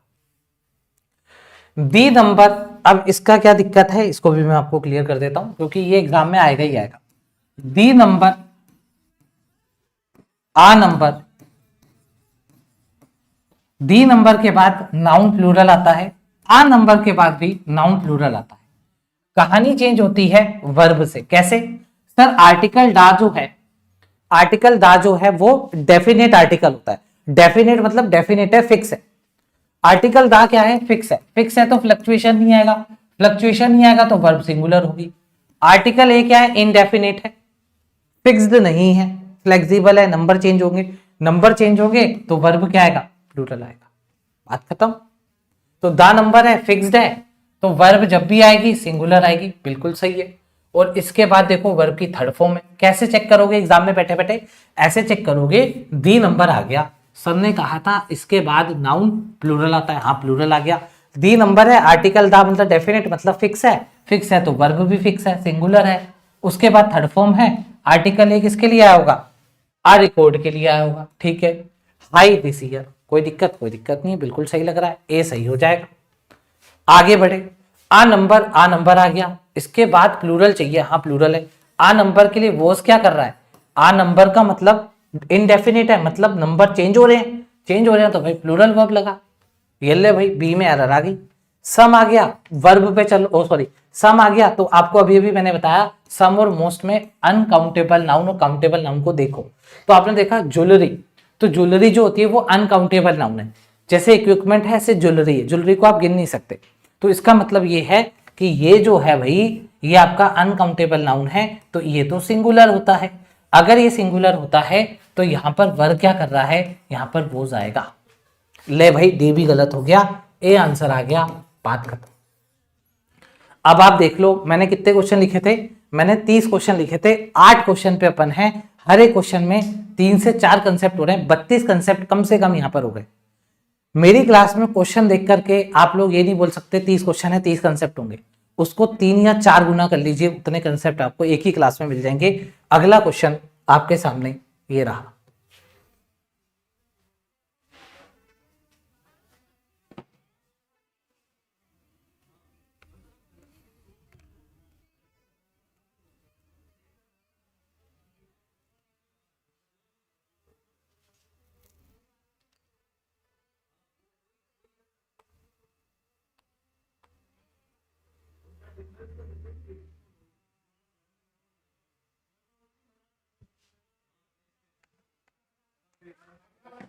थर्टी सेकेंड इनफ है। अब देखो तुम लोग क्या गलती करोगे, तुम लोग डायरेक्शन नहीं पढ़ोगे, तुम लोग डायरेक्शन नहीं पढ़ोगे और यही तुम्हारा कचरा हो जाएगा, यही तुम्हारे मार्क्स कटना start. The following sentence has been divided into 5 parts, 3 out of 4 parts contain a grammatical error, select the option that contains the grammatically correct part. आप लोग वरुण सर की मैराथन में हैं और मेरा मोटिव सिर्फ क्वेश्चन का आंसर देना नहीं, आपको एग्जामिनेशन के हर एक पहलू से, हर एक डिटेलिंग से हो करके गुजारना है। तो उसमें एक पहलू, एक डिटेलिंग ये भी आती है कि आप डायरेक्शन जरूर पढ़ें। डायरेक्शन नहीं पढ़ोगे तो खेल खत्म हो जाएगा। यहां पर आपको करेक्ट वाला पार्ट आंसर करना है। अब आ जाओ, prime minister Narendra Modi at Saturday नहीं होगा, ऑन सैटरडे होगा, ए में गड़बड़ आ गई। Prime minister Narendra Modi on Saturday departed for an, an के बाद वोवल साउंड चाहिए, टू में तो टी आ रहा है, टा आ रहा है, वोवल साउंड वोवल चाहिए, तो इसका मतलब एन गलत है, हटा दे, ये भी एरर आ गई। Visit to Malaysia where he will के बाद हेल्ड यहां पर वर्ब की सेकेंड और थर्ड फॉर्म है, हमें तो हेल्ड नहीं चाहिए, हेल्ड नहीं होल्ड होना चाहिए, सी भी गड़बड़ है, हटा दो, ए भी गया, बी भी गया। डी पे आ जाओ, bilateral talks with his counter part Anwar Ibrahim, D answer है। आप देख सकते हो क्वेश्चंस लेटेस्ट एडिटोरियल से बनाए गए हैं। ये क्वेश्चंस अभी जो न्यूज़पेपर आपकी चल रही है, जो भी न्यूज़पेपर है, मिंट है, द हिंदू है, वहां से सेंटेंस को पढ़ा, हाँ यार ये एरर एग्जाम में आ सकती है, निकाल लो। तो चुन चुन करके न्यूज़पेपर को छान छान करके आपके लिए एरर आपके सामने लाई गई। और आप लोग ये भी देखो, अगर हम आरबीआई असिस्टेंट की क्लास कर रहे हैं तो लेवल वही रखा है, ऐसा नहीं एसबीआई पीओ मेंस अचानक से आ गया। तो इसका मतलब डी आंसर है। डायरेक्शन आपने पढ़ ली, ओन गलत, एड गलत है, ओन आएगा, एन नहीं, आर्टिकल ए आएगा, यहां पर हेल्ड नहीं, विल होल्ड आएगा, और बस डी सही है, डी हमारा करेक्ट आंसर है, बात खत्म। अगला क्वेश्चन बनाओ।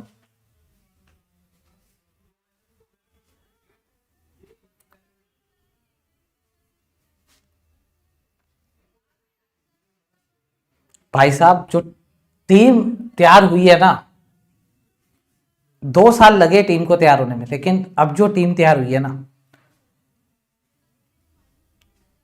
उस टीम का मुकाबला करना मुश्किल ही नहीं, नामुमकिन है। तो का डायलॉग मार दिया मैंने भाई। वापस से एक बार स्क्रीन के आगे। स्टडी ग्रुप पे अब जो टीम हमने बिल्ड करी है, जो टीम बन रही है, जो बनाई है, उसका मुकाबला करना मुश्किल ही नहीं नामुमकिन है। आ जाओ क्वेश्चन नंबर 10 पर आ जाते।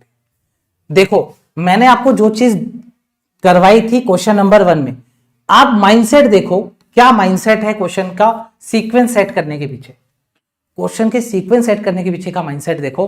अब आप ये मत कहना सर आप अपनी बहुत तारीफ कर लो, बेटा पहली मैराथन है, मैं आप लोग को बता रहा हूं, ऐसे पढ़ेंगे तो आपके फायदे के लिए बता रहा हूं। देखो ऐसे कनेक्ट कर रहा हूं मैं।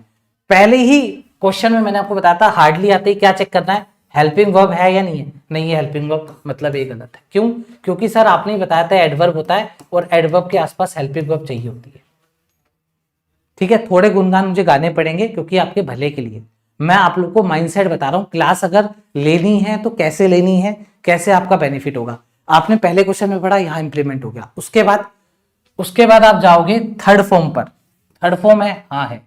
तो क्या लिखा हुआ है, hardly had the G7 submit ratified the new sanction. तो अगर आप यहां पे देखेंगे, यहां पे देन गलत है, देन की जगह क्या होगा, व्हेन होगा। अब यहां पर तो मुझे कोई गड़बड़ नहीं लग रही, क्योंकि अगर हैड में हटा करके इधर भी लाऊंगा तो आएगी तो थर्ड फॉर्म ही। ये तो बिल्कुल सही है। आगे बढ़ते हैं। दी ग्लोबल मार्केट, तो देन गलत था, तो ऑप्शन नंबर सी गलत हो गया। एक्सपीरियंस्ड आर्टिकल ए है, आगे अनप्रेसिडेंटेड है मतलब वावल साउंड है, तो आर्टिकल एन आना चाहिए था, मतलब डी गलत हो गया। आ गया बी ऑप्शन, बात खत्म। चलो आगे।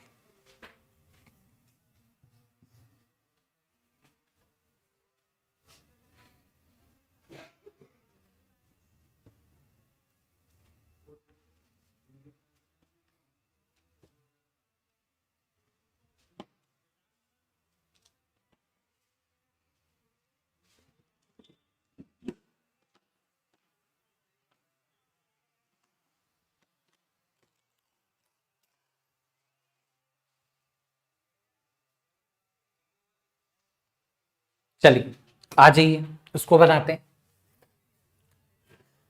बलोचिस्तान हैज ड्रोट है, ड्रोट ये कौन सी बीमारी है? ये आपको बीमारी नहीं लग रही कोई? हमने तो यार ड्रो पढ़ा है, ड्रो का हमने ड्रू पढ़ा है और फिर हमने ड्रोन पढ़ा है। ये तो अजीब सी बीमारी नहीं लग रही आप लोगों को? तो इसका मतलब ए गलत है, ड्रोन आएगा। ग्रोइंग इंटरनेशनल अटेंशन, अटेंशन को खींचना। तो यार मुझे इंटरनेशनल अटेंशन तो ठीक लग रहा है। फिर यहां पर आ रहा है स्पेशली। अब कई स्टूडेंट को दिक्कत आती है कि एक होता है स्पेशली जिसमें ई लगा हुआ है, एक होता है स्पेशली। इसमें क्या दिक्कत है सर, इसका बता दो ना एक बार। मैं बता देता हूं इसका क्या दिक्कत है, सुनो। मान लीजिए मैंने यहां पर यह कहा कि मेरे पास, थोड़ा सिंपल वे में समझते, मैंने कहा मेरे पास अभी 500 स्टूडेंट लाइव, 500 स्टूडेंट लाइव है। फिर मैंने कहा इसमें से स्पेशली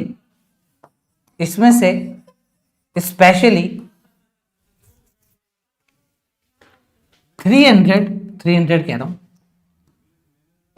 मान लेते हैं 400 स्टूडेंट्स,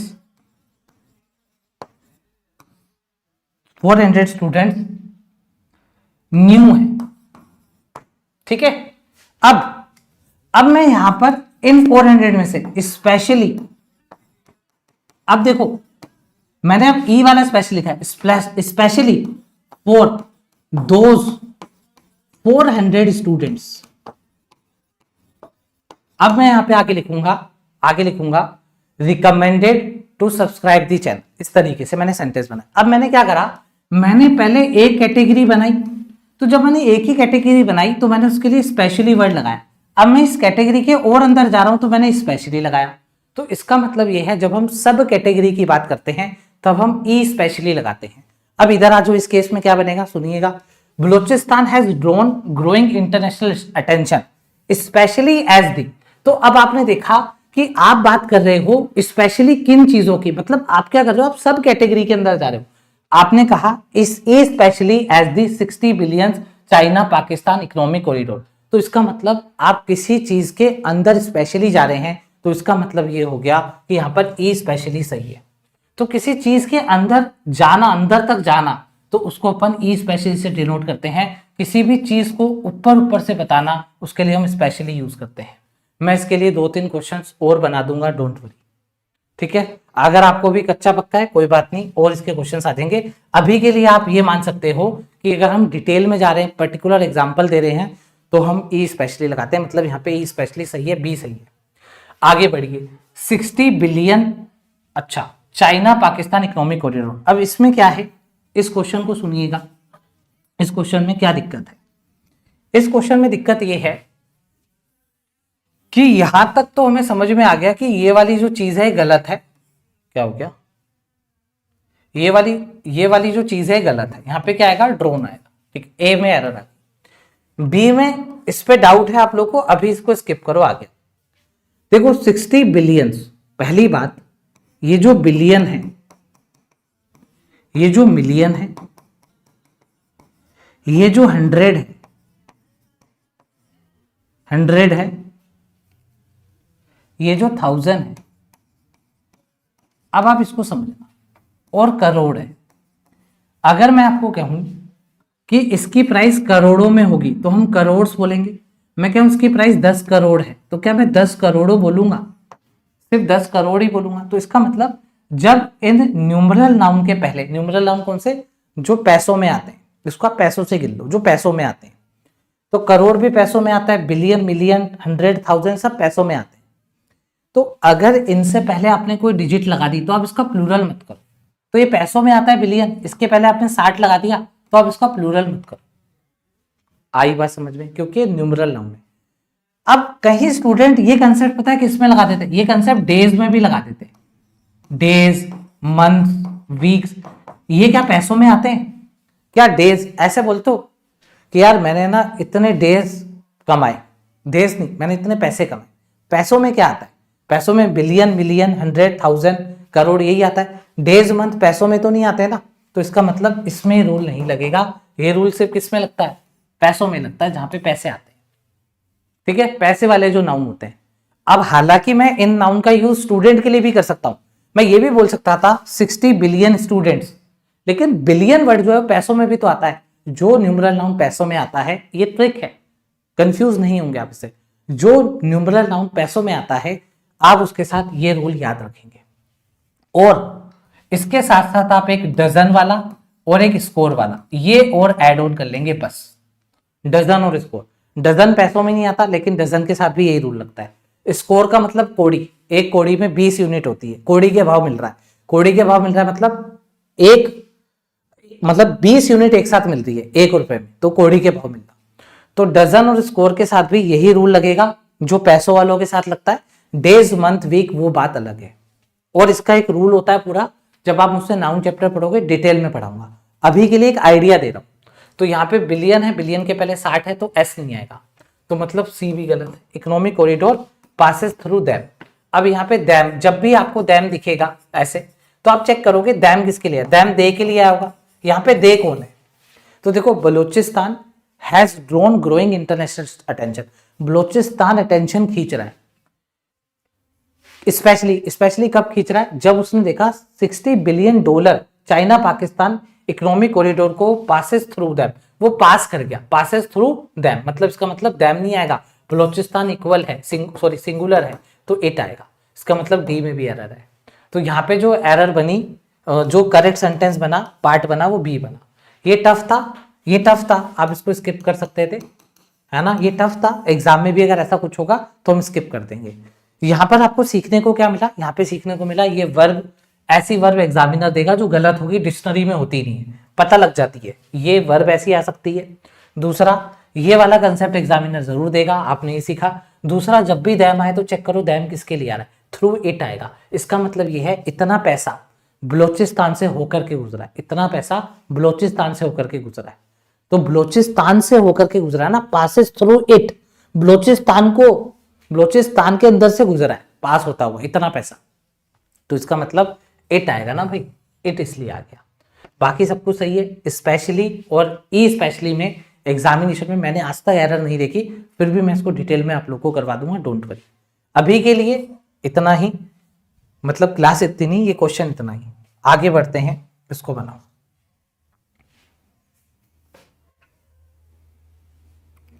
न्यू स्टूडेंट को चिंटू जी का इंट्रो दे दो, चिंटू जी आएंगे,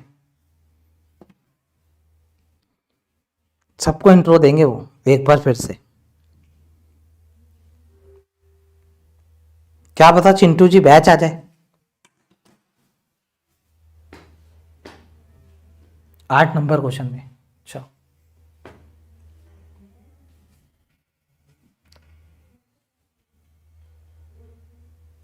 30 से ऊपर निकल गया भाई अपन।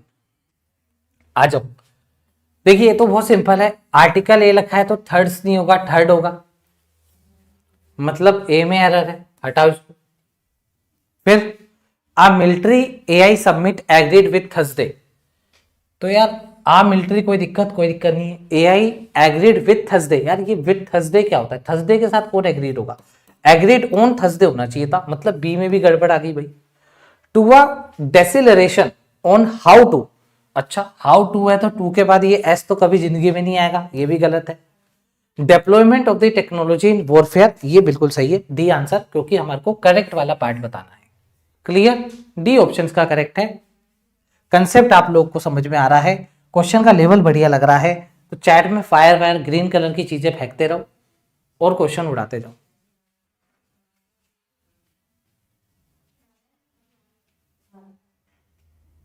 ये भाई कौन पीडीएफ के लिए परेशान हो रहा है? हाँ भाई पीडीएफ मिलेगी, पीडीएफ मिलेगी आपको, टेलीग्राम चैनल पे मिलेगी।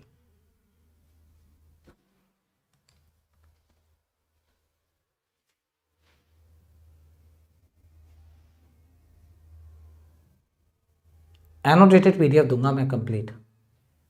हाँ भाई आ जाओ। दी बोर्ड ऑफ डायरेक्टर्स, देखो बोर्ड ऑफ डायरेक्टर में बहुत लफड़ा होता है। बोर्ड ऑफ डायरेक्टर में क्यों लफड़ा होता है सर? क्योंकि कलेक्टिव नाउन होता है। कलेक्टिव नाउन का हम पूरा चैप्टर करेंगे। Collective noun board of director, तो बोर्ड ऑफ डायरेक्टर क्या करते हैं? सिंगुलर भी बन जाते हैं ये, और ये प्लूरल भी बन जाते हैं। सर हमें कैसे पता चलेगा? आपको अगर प्लूरल बनाना है तो आप डिवाइड वर्ड लगा दो, आप आर्ग्यूमेंट वर्ड लगा दो, है ना। इस तरीके के कुछ वर्ड्स होते हैं जिससे पता लगता है कि यार आर्ग्यू, आर्ग्यूमेंट नहीं आर्ग्यू, है ना, आर्ग्यू लिख देते हैं। तो इससे पता चलता है आपस में लड़ मर रहे हैं, एक दूसरे के बाल खींच रहे हैं, तो इसका मतलब वो प्लूरल है। एक दूसरे के बाल खींच रहे हैं, लड़ मर रहे हैं, तो इसका मतलब प्लूरल है। अब देखते हैं लड़ मर रहे हैं नहीं मर रहे हैं। The board of directors requested that, अच्छा बोर्ड ऑफ डायरेक्टर रिक्वेस्टेड करी क्या? दी सीईओ एंश्योर, अरे यार ये तो वो दिक्कत ही नहीं है, इसमें तो वो लफड़ा ही नहीं है। क्यों लफड़ा नहीं है? क्योंकि रिक्वेस्टेड आ गया, रिक्वेस्ट आ गया तो V2 है। अब V2 में क्या सिंगुलर क्या प्लूरल, तो इसका मतलब दूसरा लफड़ा है। दूसरा लफड़ा क्या है? अगर आपने यहाँ पे रिक्वेस्टेड डैट लिखा है, अगर आपने यहाँ पे इंसिस्टेड डैट लिखा है, अगर आपने रिकमेंडेड डैट लिखा है ना, तो इसका मतलब यह है आपने सबजंक्टिव मूड लिखा है, आपने सबजंक्टिव मूड लिख दिया। अब ये सबजंक्टिव मूड क्या होता है?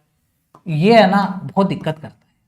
इसके लिए आपको याद रखना पड़ता है, इसका मूड हमेशा वर्ब की फर्स्ट फॉर्म का रहेगा, और वो भी मेन वर्ब की फर्स्ट फॉर्म का। ये सबजंक्टिव मूड, इसका मूड क्या रहता है? इसका मूड ये रहता है, अगर मैंने रिक्वेस्टेड डैट लिख दिया, इंसिस्टेड डैट लिख दिया, रिकमेंडेड डैट लिख दिया, तो इसके मूड रहेगा कि इसको वर्ब की फर्स्ट फॉर्म चाहिए, वो भी मेन वर्ब की फर्स्ट फॉर्म। तो बस इसको मेन वर्ब की फर्स्ट फॉर्म लाके दे दो, ये ठीक हो जाएगा। तो आप आए, आपने देखा सब्जेक्ट आ रहा है, और आपने देखा यार ये तो सर ने बताया तो सबजंक्टिव मूड है, इस सब्जेक्ट को वर्ब की फर्स्ट फॉर्म लाके दो, तो भाई वर्ब की फर्स्ट फॉर्म ये ले लाके दे दी। सी में एरर है, ये ले आंसर, बात खत्म। ठीक है, कोई दिक्कत किसी को? सी आंसर आ गया। याद रखिएगा सबजंक्टिव मूड है, इसके मूड में सिर्फ इसको वर्ब की फर्स्ट फॉर्म दिखती है। अगर वर्ब की फर्स्ट फॉर्म नहीं है तो इसको लाके दे दो। सब्जेक्ट चाहे सिंगुलर है प्लूरल है, इसको कोई फर्क नहीं पड़ता, इसको बस वर्ब की फर्स्ट फॉर्म चाहिए। ले भाई वर्ब की फर्स्ट फॉर्म ला दी, चल आगे इसको बना। हाँ प्रपोज डैट, ओके। मैं देखिए सुनिएगा, इसमें प्रपोज डैट भी होता है। मैं काम करूंगा, मैं जब आप लोग को पीडीएफ दूंगा, इसकी पीडीएफ आप लोग को मिल जाएगी, तो उस पीडीएफ में है ना एक और होता है इसमें, एक और ये होता है इसके अंदर essential that, it is essential that, essential that भी आता है यहाँ पे, इसेंशियल डैट भी आता है। तो मैं काम करूंगा पीडीएफ के अंदर और भी 2-3 फ्रेजेस हैं, वो मैं लिस्ट बना करके विद एग्जांपल आप लोगों को दे दूंगा जब आप पीडीएफ डाउनलोड करेंगे टेलीग्राम चैनल से। टेलीग्राम चैनल पे पीडीएफ आ जाएगी, या तो आज रात को आ जाएगी तो मॉर्निंग में अपलोड कर दूंगा। टेलीग्राम चैनल का लिंक डिस्क्रिप्शन बॉक्स में दे रखा है, नहीं तो अभी हमारे एडमिन जो है वो पिन कर देंगे। ये लो भाई, पिन कर भी दिया। अच्छा वेबसाइट पिन है, ओके वेबसाइट भी तो पिन है, वाह भाई वाह।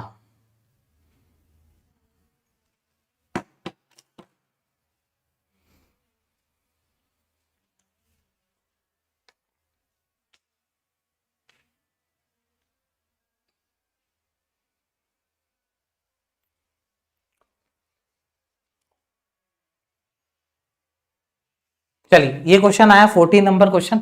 डिस्पाइट, डिस्पाइट आते ही आप लोग को एक बात ध्यान रखनी है। क्या बात है सर वो बता दो। डिस्पाइट के बाद आपको ऑफ नहीं लगाना है। तो सर ऑफ किसके साथ लगाना है? इन स्पाइट ऑफ के साथ आपको ऑफ लगाना है। और सर ऐसा कुछ और लफड़ा होता है कि ऑफ ऑफ का? हाँ एक और है, वो लफड़ा होता है कंसिस्ट के साथ। एक होता है कंसिस्ट, एक होता है कंप्राइज। एक ऑफ लेता है, एक ऑफ नहीं लेता। कैसे याद रखेंगे? तो जो कंप्राइज है इसने ऑफ को कंसिस्ट को दे दिया, ये बिना ऑफ के रहना सीख गया। मतलब इसने ऑफ के साथ कॉम्प्रोमाइज कर लिया और उसने कहा ले भाई ऑफ तू ले जा। तो कंसिस्ट के साथ ऑफ आता है, कॉम्प्रोमाइज अकेला कॉम्प्रोमाइज कर रहा है।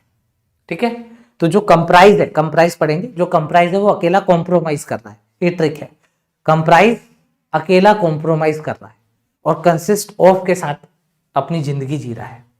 तो ये भी रूल आता है एग्जाम में बहुत, और ये भी आता है, ध्यान रखिएगा। Despite the recent discussion between India and the US regarding tariff reductions, कोई दिक्कत? हमें बताना क्या भाई तेरे को? Select the option which contain the part of the centre has an, अरे भाई डायरेक्शन चेंज हो गई।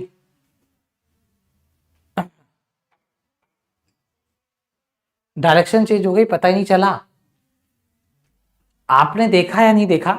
मैंने तो नहीं देखा, मैं तो अपनी धुन में था। मैंने करेक्ट पार्ट ढूंढना था तो मेरे को ये गलत लगा, मैंने ये गलत कर दिया। उसके बाद तो मैंने देखी नहीं डायरेक्शन और अपने आप एक ही में एरर मिली, लगा दी।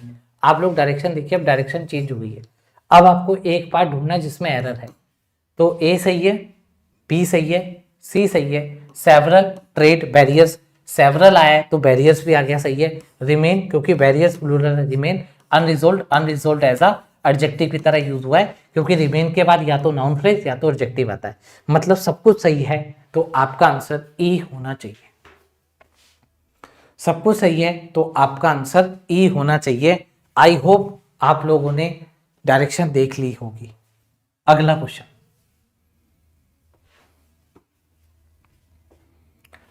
मैराथन आधी कंप्लीट होती हुई 1 घंटे में हमने आधी मैराथन कंप्लीट कर ली।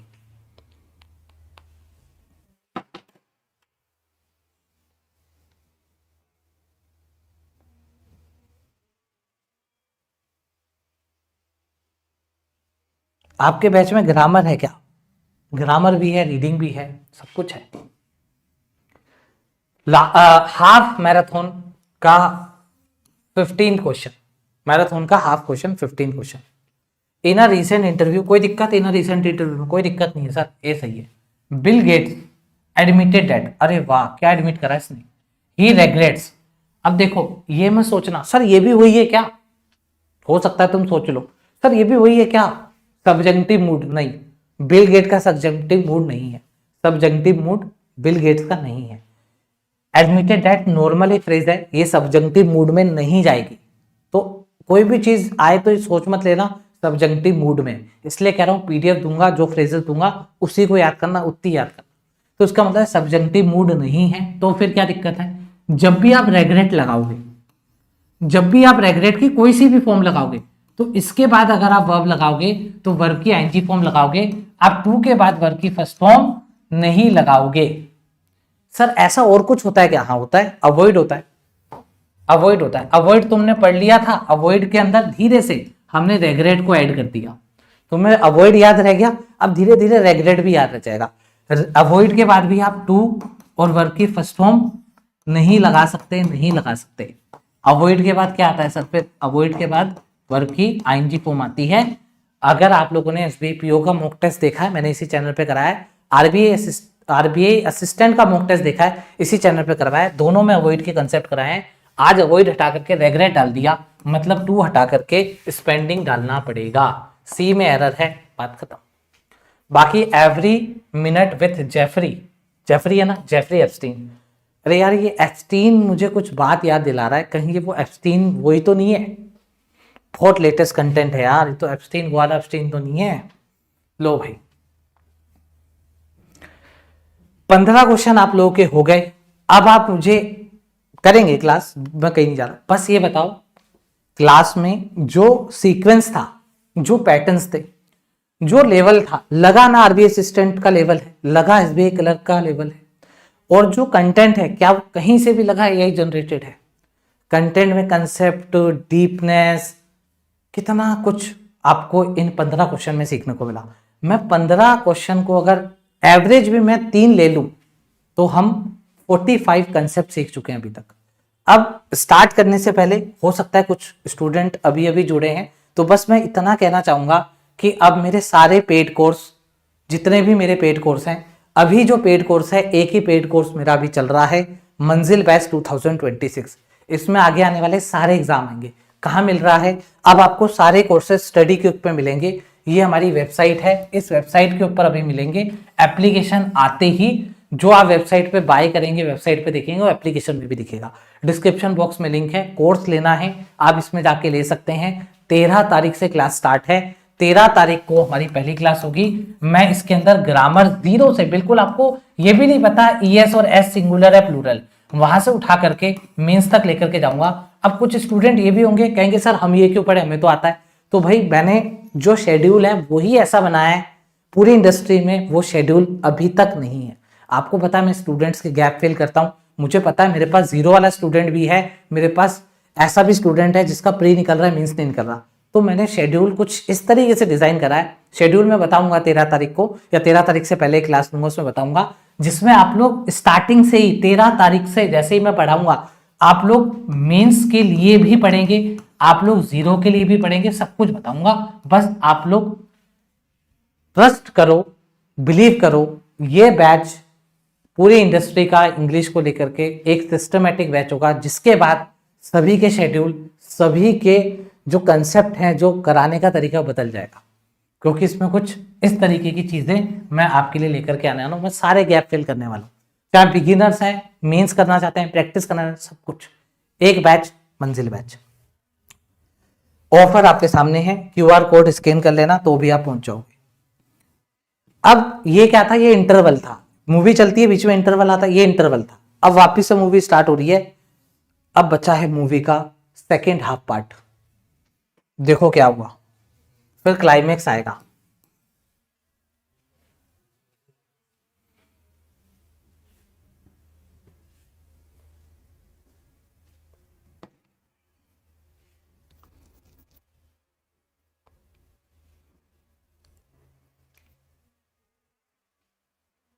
एक बंदा ही काफी है ना, ऐसे ही एक मंजिल बैच ही काफी है। अरे वाह यार, तुम लोगों ने पकड़ लिया इसको। देखो, रशिया स्टेटेड दैट, क्या रशिया ने स्टेटमेंट दिया क्या? India is free to buy, India free है बाय करने के लिए, to buy oil from any supplier without no. अरे यार ये तो अटक ही गया, मतलब मुंह में अटक गया, ये पढ़ने में अटक गया। विदाउट के बाद वापस से नो, विदाउट भी नेगेटिव और नो भी नेगेटिव, दो दो नेगेटिव सुपर फ्लो हो गए, तो क्या लगाओगे? एनी लगाओगे, डी आंसर लगाओगे, बात खत्म। चलो आगे, अगला क्वेश्चन। अरे भाई ये क्या आ गया, अब आएगा मजा।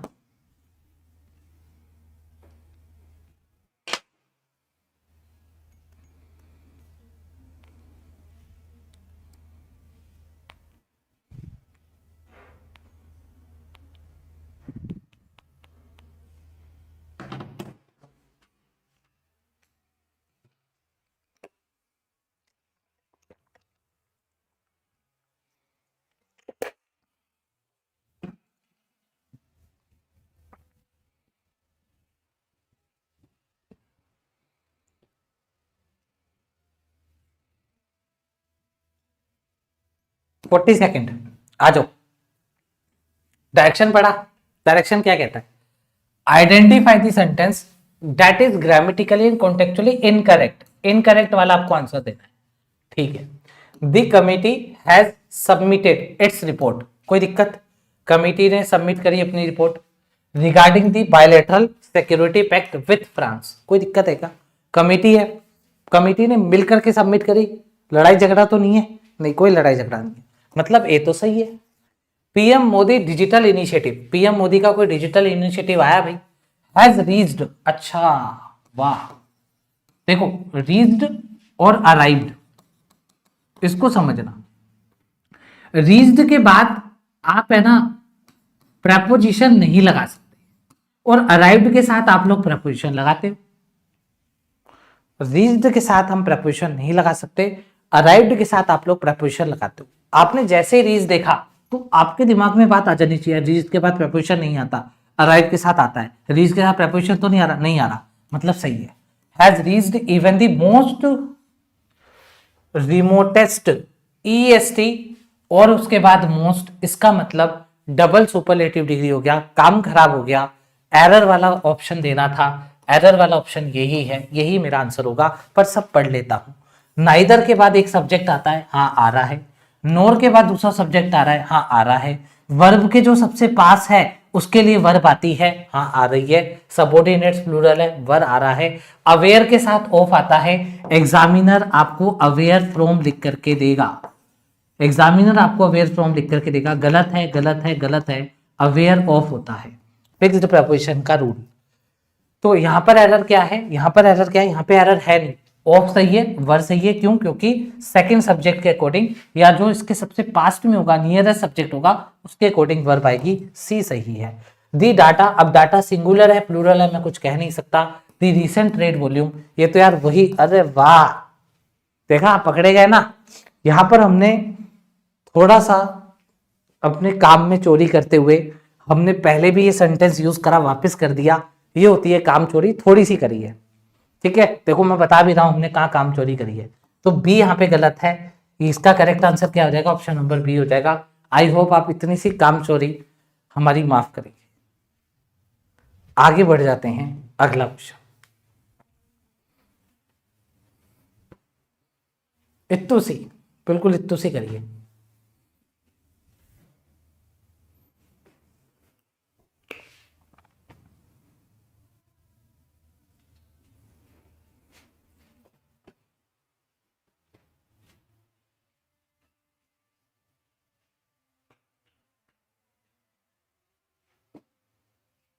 फिर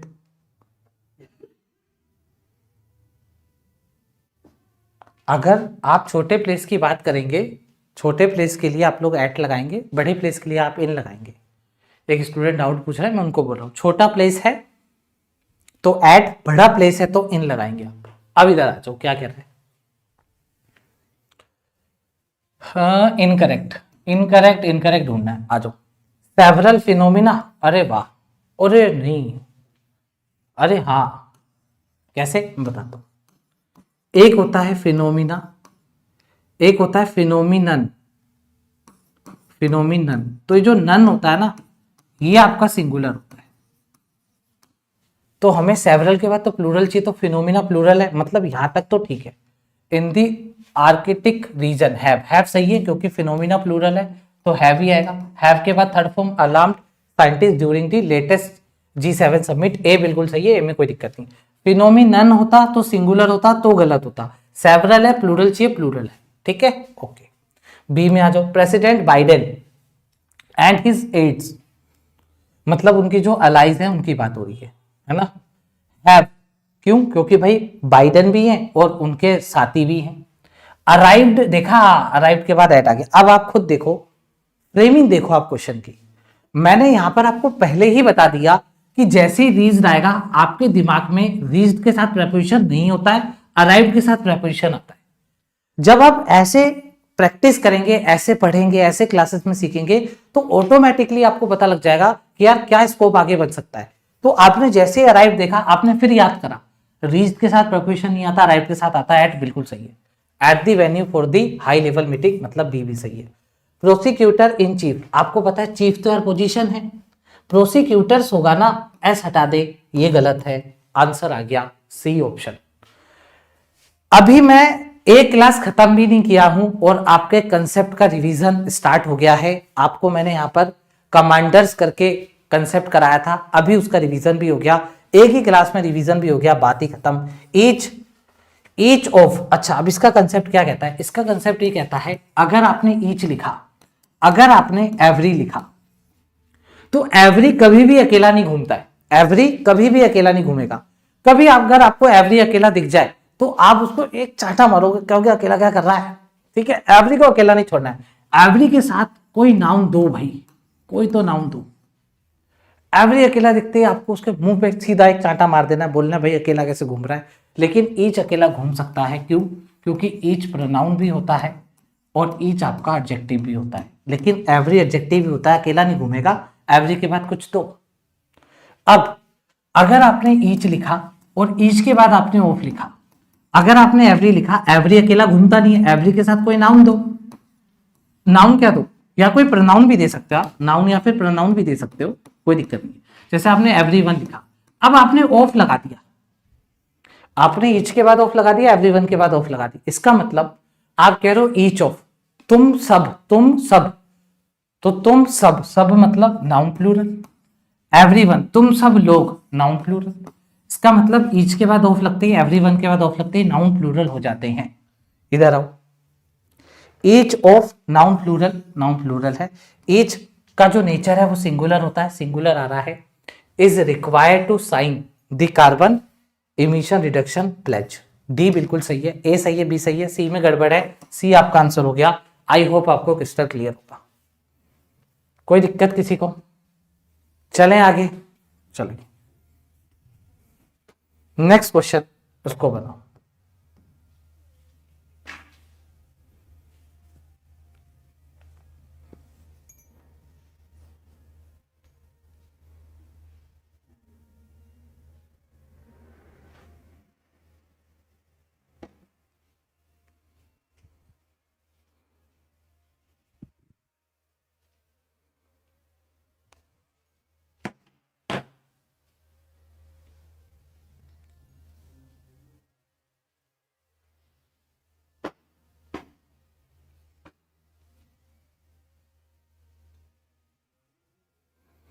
देखिए दोस्तों, यहाँ पे पीएम किसान स्कीम आपने देखा होगा, जब भी आप एग्जाम देते हो तो गवर्नमेंट स्कीम के ऊपर क्वेश्चंस बनते हैं, कभी कभी क्लोज टेस्ट बन जाते हैं आरसी, कभी कभी एरर के क्वेश्चन, कभी कभी फिल इन द ब्लैंक के क्वेश्चन बन जाते हैं, कभी कभी फ्रेज रिप्लेसमेंट बन जाते हैं, उसका भी ध्यान रखा गया है। द पीएम किसान स्कीम प्रोवाइड्स, स्कीम एक है तो प्रोवाइड्स ही आएगा, a financial question, financial question, sorry financial question, question का मतलब क्या है, फाइनेंशियल सपोर्ट देगा। तो अगर आप देखोगे इनकरेक्ट बताना है तो आर्टिकल एक इसके लिए है, क्वेश्चन के लिए है, लेकिन वावल साउंड नहीं है तो आर्टिकल यही आएगा। टू मैनी, अब मैनी का क्या लफड़ा है ये सुन लो। देखो एक होता है मैनी, अब मैनी क्या बच्चों ने रट लिया, मैनी आएगा तो भाई नाउन प्लूरल आएगा, ये बात एग्जामिनर को ही पता चल गई कि यार बच्चों ने तो रट लिया है, मैनी आएगा तो प्लूरल नाउन आएगा, बच्चों से गलत करवाना है। एग्जामिनर क्या सोच रहा है दिन रात, वो सुबह उठता है चाय पीते पीते, क्या बना दूं बच्चे गलत करते हैं, रात को सो रहा है बेड पे लेटा, क्या बनाऊं साले गलत करते हैं क्वेश्चन। तो उसने क्या सोचा, उसने कहा यार एक काम कर, मैनी आ लिख दे और इसके बाद नाउन सिंगुलर चाहिए होगा, बच्चे को लगेगा मैनी ये नाउन प्लूरल कर देगा, यहीं मैं उसके नंबर काट लूंगा। लेकिन आपने तो पढ़ लिया मैनी आ है तो सिंगुलर आएगा, ये ले भाई सिंगुलर लगा दिया, मतलब ए तो सही है, ए तो सही है। फिर आगे ए सही है, हमें तो इनकरेक्ट बताना है, आगे आ जाओ। इंडिया फॉरेन एक्सचेंज रिजर्व्स, अच्छा इंडिया की जो फॉरेन एक्सचेंज रिजर्व्स है, ओके प्लूरल है, हैव ग्रोन, देखा ग्रोन आ गया ना, हाँ आ गया। सिग्निफिकेंटली, अगर सिग्निफिकेंटली आया है मतलब वर्ब के लिए आया तो बढ़ रहा है, सिग्निफिकेंटली बढ़ रहा है, despite the global economic slow down last year, कोई दिक्कत नहीं है, किसके बावजूद, लास्ट ईयर स्लो डाउन था उसके बावजूद भी रिजर्व बढ़ रहा, भाई बहुत अच्छी बात है, भी तो सही है, हमें तो एरर निकाल ली थी। आगे बढ़ते हैं, अरे वाह ये चीज तो हमने भी पढ़ी है, कैसे पढ़ी है, हमने ऐसे पढ़ी, आर्टिकल दा किसके लिए, आर्टिकल दा है नाउन के लिए, नाउन क्या है, कमिटी है सर, और कमिटी यहाँ पर नाउन है अगर, तो नाउन के पहले ये क्या है, ये सर एडजेक्टिव है, एडजेक्टिव है तो क्या ये प्लूरल हो सकता है? नहीं हो सकता। मैन तो प्लूरल है, इसको सिंगुलर कर। सी एरर है, सी हमारा आंसर हो जाएगा। कोई दिक्कत किसी को? कोई दिक्कत नहीं है। स्कार्सली आ गया, अरे सर ने स्कार्सली भी बढ़ा दिया। क्या बढ़ा दिया? स्कार्सली एडवर्ब है, हेल्पिंग वर्ब आ रही है, हाँ आ रही है। हेड आया तो थर्ड फॉर्म आ रही है, हाँ आ रही है। कंजंक्शन कौन सा आ रही है? कंजंक्शन व्हेन आ रहा है, सही है। सर ने तो बोला था नो सूनर याद रखना, नो सूनर में ईआर होता है तो उसके बाद देन लगाना, बाकी सबके साथ व्हेन लगाना, मतलब डी सही है। सी में एरर है, सी आपका करेक्ट आंसर हो गया। अब आप देख लो, हम हैं क्वेश्चन नंबर 19 पर और आपके कुछ कंसेप्ट रिवीजन होना या रिवाइज होना स्टार्ट हो गए हैं। रिवीजन के ऊपर कितना फोकस दिया जा रहा है, क्योंकि मैं एक बात जानता हूं, आप चाहे मुझसे पढ़ें किसी से भी पढ़ें, बहुत बड़े बड़े टीचर्स बैठे हैं, आप पढ़िए, कोई कमी नहीं है, सब अच्छा पढ़ा रहे हैं, सब मेहनत कर रहे हैं।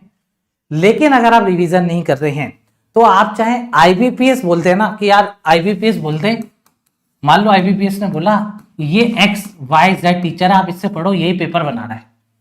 अगर आप इससे भी पढ़ रहे हो और आप रिवीजन नहीं कर रहे, तब भी आप आईबीपीएस के एग्जाम में फेल हो जाएंगे, या तब भी आप एग्जाम में फेल हो जाएंगे।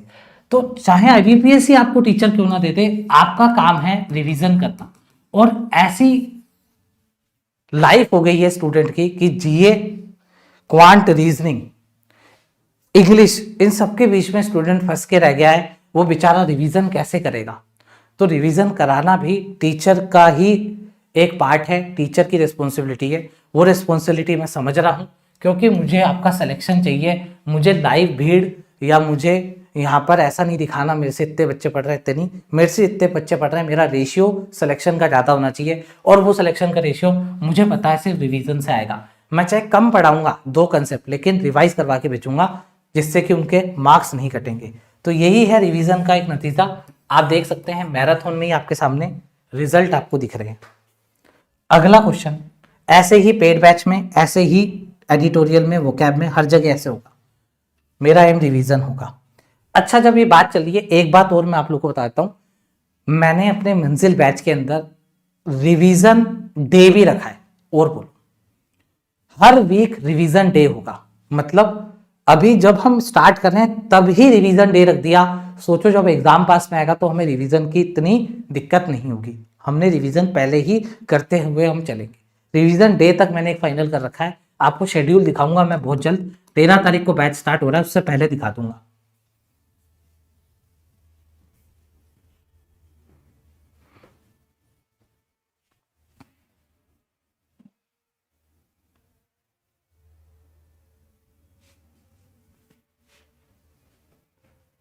दस क्वेश्चन बचे हैं।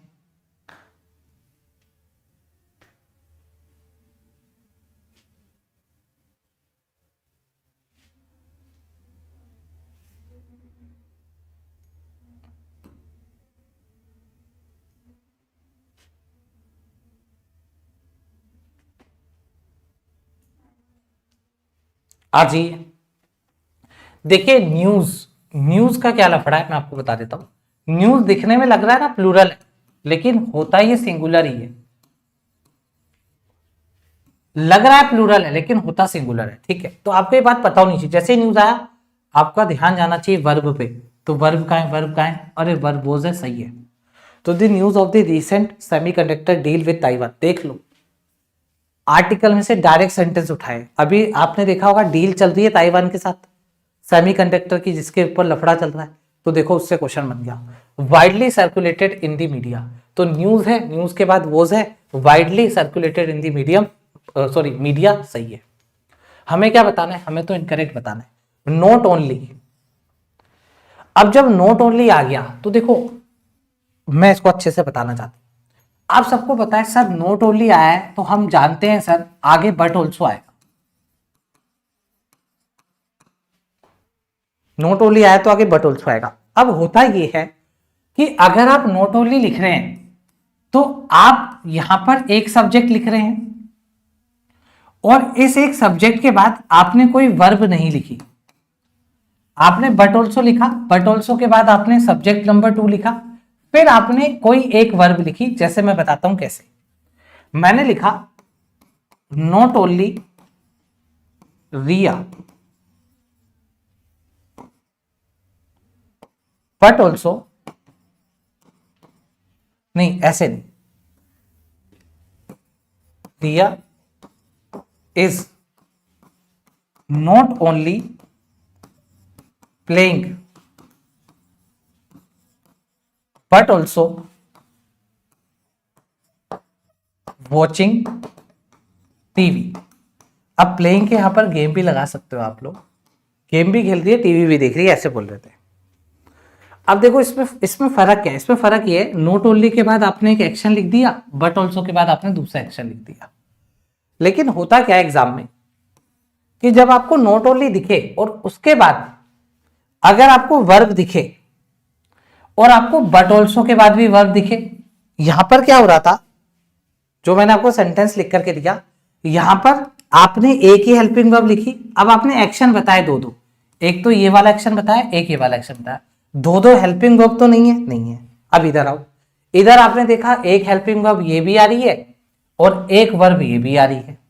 अब ये हेल्पिंग वर्ब आ रही है तो देखो ये मेन वर्ब भी तो आ रही है, तो आपने देखा एक मेन वर्ब ये रही और एक मेन वर्ब ये रही, इसका मतलब दोनों के लिए अलग अलग वर्ब है।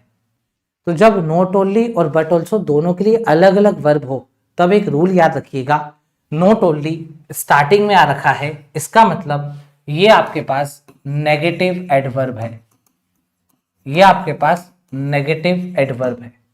तो अगर ये नेगेटिव एडवर्ब है तो इन्वर्जन लगेगा, मतलब हेल्पिंग वर्ब पहले आएगी और सब्जेक्ट आएगा, उसके बाद आपका मेन वर्ब आएगा। तो ये हेल्पिंग वर्ब आया, मेन वर्ब क्या है, ये रहा। तो डिड डू डज, इसके साथ वर्ब की फर्स्ट फॉर्म आती है, वर्ब की फर्स्ट फॉर्म आ गई। बट ऑल्सो बीच में जानबूझ करके सब्जेक्ट लिखा गया है, क्यों, क्योंकि यहां पर देखो नॉट ओनली के बाद वर्ब है, तो बट ऑल्सो के बाद भी वर्ब दिखानी थी, इसलिए सब्जेक्ट को बीच में डाल दिया। अगर मान लो सब्जेक्ट को यहां लिखता तो पता है कैसे होता, बट ऑल्सो ही इंसल्टेड है। अब इससे क्या हुआ, बट ऑल्सो के बाद ही आ गया, सब्जेक्ट आ गया, लेकिन यहाँ तो नॉट ओनली के बाद हेल्पिंग वर्ब है, वो पैरलिज्म बैठता नहीं, इसलिए इस ही को यहां से उठा करके बीच में लिख देते हैं, जिससे कि पैरलिज्म खराब ना करे। तो देखो इसके बाद अब वर्ब मिल गई पार्ट ऑफ स्पीच में, ये भी वर्ब है पार्ट ऑफ स्पीच में, तो इसका मतलब बी तो सही है भाई।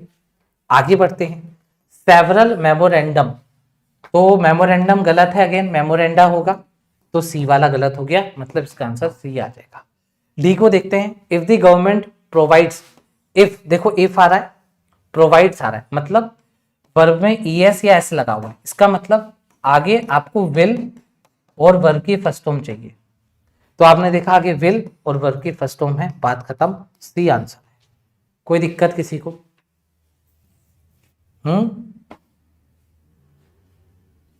ठीक है, चलिए मैं लास्ट में सारे डाउट क्लियर करूंगा कोर्स को लेकर के। अभी आप सिर्फ मैराथन कंप्लीट करिए, बस कुछ क्वेश्चन ही बचे।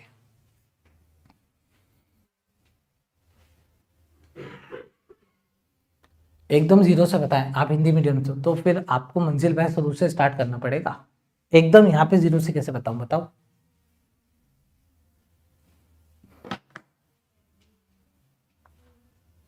आप लोग सेशन को लाइक नहीं कर रहे हैं यार।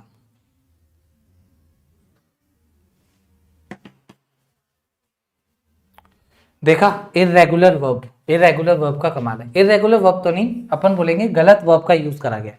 दी रप्चर, रप्चर का मतलब क्या होता है, जो वाद विवाद हो गया, कन्फ्लिक्ट आप कह सकते हो, किसके बीच में, यूरोप और यूएस के बीच में। रप्चर किस चीज के ऊपर है, ग्रीनलैंड के ऊपर है। आपको पता ना अभी यूएस कह रहा है मैं ग्रीनलैंड लूंगा, तो वही न्यूज में से निकाला हुआ क्वेश्चन है। तो रप्चर के लिए वर्ब आ गई मे के बाद बी, तो बी के बाद वर्ब की थर्ड फॉर्म। देखो यहाँ पे लिखा है पेपर्ड ओवर। अब देखो पेपर्ड ओवर क्या होता है, आप इसको ना पेपर ओवर बोल सकते हैं, पेपर्ड ओवर, पेपर पेपर, आप इसको पेपर पढ़ सकते हैं, है ना, पेपर। पेपर ओवर का मतलब क्या होता है मैं आपको बताता हूं। देखो पेपर ओवर का मतलब ये होता है, मान लो, मानो नहीं, सोचो, याद करो, जब हम स्कूल में थे, ये कॉपी हुआ करती थी हमारी।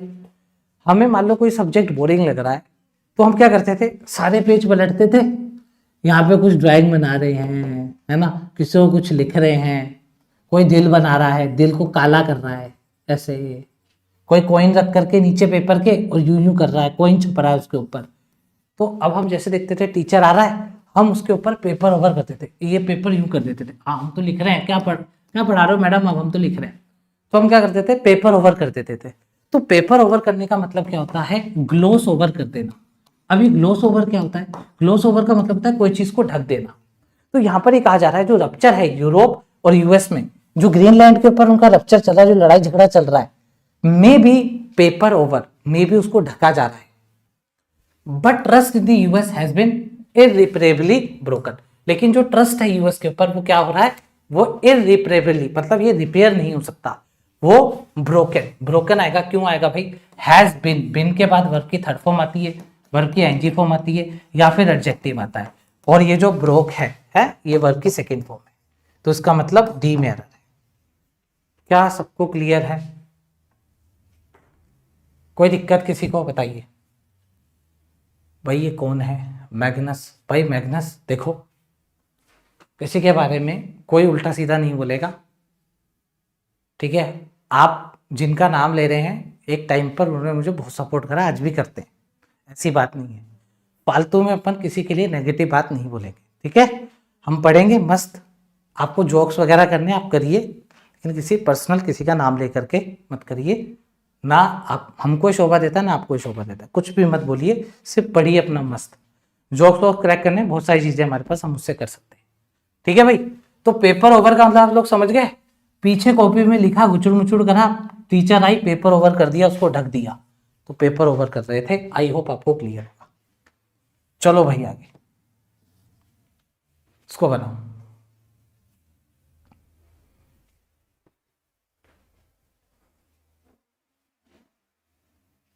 सर आपको एडिटोरियल कंटेंट बनाने कितना टाइम लगता है, आलोक। अगर मैं वीडियो रिकॉर्ड करके डालूँ ना, मतलब अगर मैं मेरी प्रिपरेशन किस तरीके से करता हूँ, क्या करता हूँ, तो 2 घंटे में मैं एडिटोरियल बनाता हूँ, 2 घंटे लगते हैं। अगर मैं रिकॉर्डिंग डालूं कि मैं कैसे करता हूं, क्या बनाता हूं, कैसे करता हूं, तो उसकी रिकॉर्डिंग आएगी 2 घंटे की, और पढ़ाने में मुझे उस एडिटोरियल को 1.5 घंटा लगता है, बनाने में 2 घंटे लगते हैं, ये बात फैक्ट है। ट्रम्प क्लेम्स दैट, अच्छा भाई ट्रम्प अकेला है, क्लेम कर रहा है, क्या क्लेम कर रहा है, India is likely to prioritise, कोई दिक्कत क्या, डायरेक्शन पढ़ लूं, डायरेक्शन तो यार ये कह रहा है करेक्ट नहीं, इनकरेक्ट है, इनकरेक्ट वाला आंसर दो। तो ट्रम्प का क्लेम डैट क्या, India is likely to prioritise, India claim कर रहा है कि इंडिया प्रायोरिटाइज कर रहा है दी प्रोक्योरमेंट। प्रोक्योरमेंट का मतलब क्या होता है, कोई चीज लेना खरीदना, कोई चीज लेना खरीदना, procurement. The procurement of Venezuela oil instead of, instead of, अब देखो इंस्टेड और इंस्टेड ऑफ में फर्क समझो। देखो अगर आपने इंस्टेड लिखा, तो इंस्टेड के बाद आप एक नाउन लिख करके छोड़ सकते हो, कोई दिक्कत, एक नाउन, स्ट्रीट के बाद एक नाउन लिख करके छोड़ दो, कोई दिक्कत नहीं। जैसे I like T instead coffee, एक नाउन लिख करके छोड़ दिया, बात खत्म। लेकिन अगर आपको पूरी फ्रेज लिखनी है, फ्रेज क्या है, Iranian crude in the upcoming fiscal, तो आपको इंस्टेड ऑफ लगाना पड़ेगा। क्यों लगाना पड़ेगा, ऐसा क्यों करना पड़ता है, सुनो।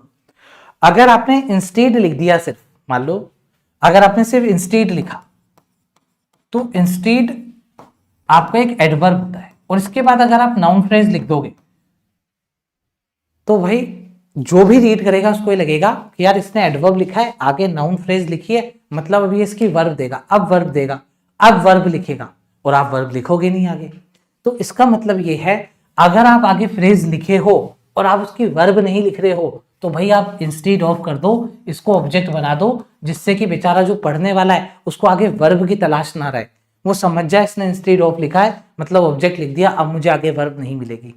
अगर आपने इंस्टेड लिख दिया, सिर्फ आप एक नाउन लिख करके छोड़ दो, चलेगा, वो एग्जाम्पल की तरह काम आ जाएगा, यहां पर ही कंजंक्शन की तरह यूज हो जाएगा, ठीक है। लेकिन अगर आपने कहा यार मैं फ्रेज लिख रहा हूं, तो वो अगला इंस्टेड लिखोगे अगर सिर्फ, तो वो वर्ब ढूंढेगा, वर्ब मिलेगी नहीं, वर्ब नहीं मिलेगी, तो इससे अच्छा आप इंस्टेड ऑफ लिख दो। अगर आगे वर्ब है तो आप इंस्टेड लिख दो। इसके भी मैं कुछ एक आध एग्जाम्पल करवा दूंगा। मैं ये क्वेश्चंस नोट डाउन कर रहा हूं, एक तो आपको ई स्पेशली और स्पेशली वाला कंसेप्ट सिखाना है, एक इंस्टेड और इंस्टेड ऑफ वाला कंसेप्ट सिखाना है। ये 2 कंसेप्ट मैं आपको आने वाले क्लासेस में करवा दूंगा। अभी इसमें क्या एरर है, इसमें दोस्तों कोई एरर नहीं है, इसका आंसर ई आएगा। क्या यहां तक क्लियर है? मैं क्या कह रहा हूं, इंस्टेड के बाद एक नाउन लिख दो, कोई दिक्कत नहीं है, चलेगा। इंस्टेड के बाद फ्रेज लिख दी, अगला वर्ब का इंतजार करेगा, वर्ब दो उसको। अगर आप आके वर्ब नहीं लिख रहे हो, आपने वर्ब नहीं लिखी, तो भाई इंस्टेड ऑफ कर दो, वो समझ जाएगा इसने इसको ऑब्जेक्ट बना दिया, अब मुझे वर्ब नहीं मिलेगी। तो आपने इंस्टेड ऑफ लिख दिया, आगे वर्ब नहीं है, मतलब मामला सेट है, कोई दिक्कत वाली बात नहीं है। ई आंसर। आगे बढ़ो नेक्स्ट क्वेश्चन पर। मैं आपको एक बात बता देना चाहता हूं, अगर आप बैंक का एग्जाम निकालने आए हैं तो इंग्लिश ऐसे ही पढ़ी जाती है, लॉजिकल तरीके से। अगर आपको टीचर बनना है, प्रोफेसर बनना है, बुक लिखनी है, तो फिर आप पढ़ो एकदम प्रोफेशनल इंग्लिश, मैं नहीं रोक रहा। और वो प्रोफेशनल इंग्लिश मैं नहीं पढ़ा सकता, मैं पढ़ाऊंगा सिर्फ आपको बैंकर बनाने। आप बैंकर बन जाएं, आपका जो ड्रीम जॉब है वो आपको मिल जाए, आप आरबीआई ग्रेड भी बन जाए, गवर्नर तक बना दूंगा मैं आपको। आरबीआई ग्रेड भी में लगोगे तभी तो गवर्नर बनोगे, तो मैं गवर्नर तक बना सकता हूं। उसके अलावा अगर आपको प्रोफेसर बनना है तो फिर वो इंग्लिश आपको कॉलेज में सीखने को मिलेगी, या आप पीएचडी करो।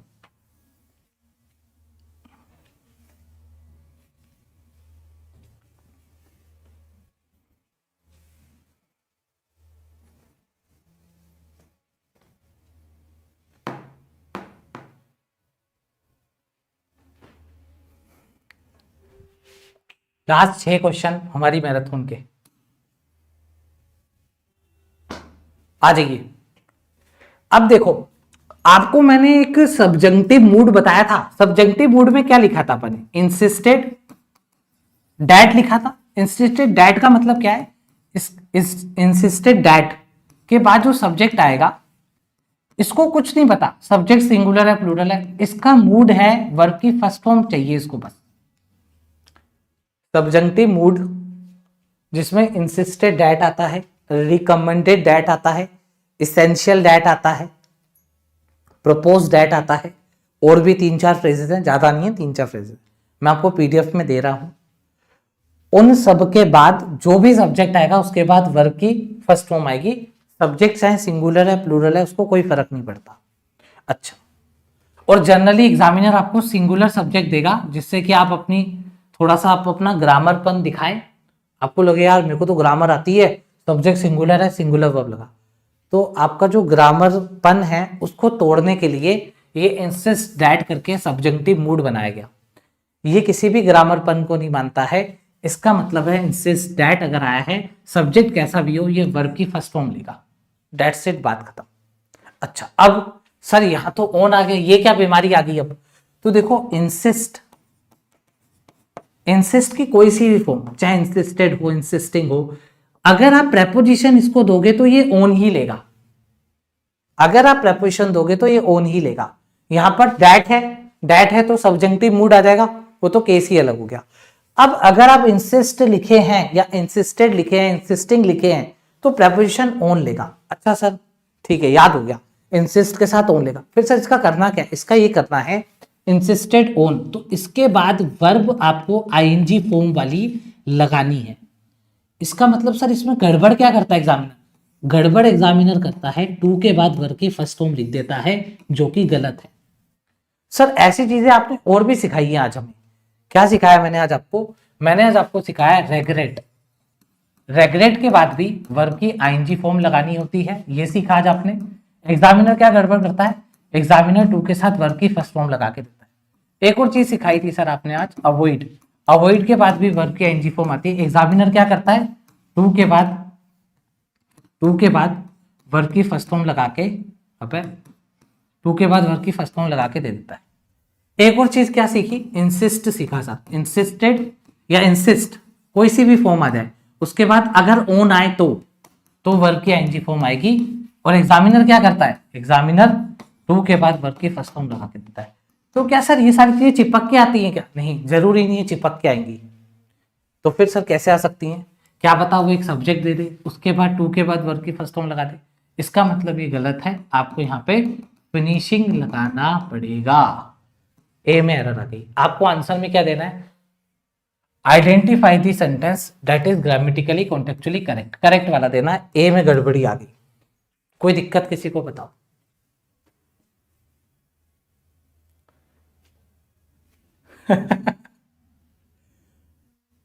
ठीक है, फिर बी पे आ जाते हैं। ले भाई सर वो वाला रूल आ गया वापस, कौन सा मूड, सब्जंक्टिव मूड। अब इस बंदे को, ये तो मूड में है, इसको तो वर्ब की फर्स्ट फॉर्म लाके दो, हट तेरी तो, बी वाला दिया, एस को हटा दिया। फिर द यंग चाइल्ड तो सिंगुलर है, इज अफ्रेड के साथ सर ऑफ ही पढ़ाया था आपने, हाँ ऑफ ही है। द यंग चाइल्ड, अच्छा वो मैंने अवेयर के साथ करवाया था आपको, अवेयर ऑफ, तो याद रखिएगा अफ्रेड ऑफ होता है, एग्जामिनर क्या करता है, अफ्रेड फ्रॉम कर देता है, अफ्रेड फ्रॉम कर देता है, गलत है। पढ़ने में अफ्रेड फ्रॉम अच्छा लगता है, लेकिन अफ्रेड ऑफ आता है, सही है। The young child is afraid of the dark and refuses. अरे यार ये एंड के बाद रिफ्यूजेस क्यों आ रहा है, चेक करते हैं। एंड के बाद रिफ्यूजेस आ रहा है मतलब सिंगुलर वर्ब आ रही है। एंड से पहले क्या आ रहा है, एंड से पहले भी तो सिंगुलर वर्ब आ रही है, इसका मतलब ही सही है। टू स्लिप एलोन, यार ये तो सही लग रहा है। Principal gave an useful advice, सही लग रहा है, हमें तो सही वाला ही तो आंसर देना था, करेक्ट। हाँ अब आपको पता है जो एडवाइस है, एग्जामिनर को भी पता है, बच्चा रट के आया है, बच्चे ने बहुत सारा फाउंडेशन कोर्स कर रखे हैं, इस टीचर का भी फाउंडेशन, उसका भी फाउंडेशन, और फाउंडेशन में बताया जाता है एडवाइस के पहले आर्टिकल नहीं लगता। अब एग्जामिनर को पता है यार मैं एन लगा दूंगा बच्चा पकड़ लेगा।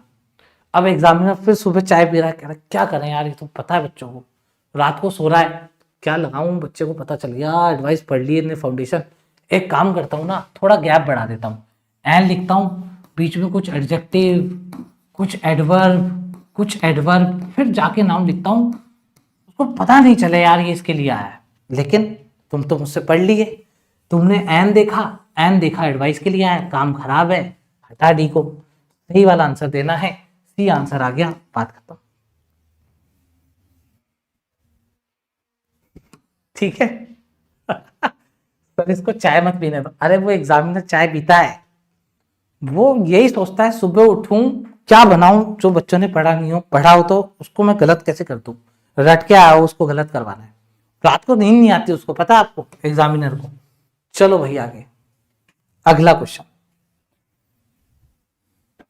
ले भाई, उसको बनाओ।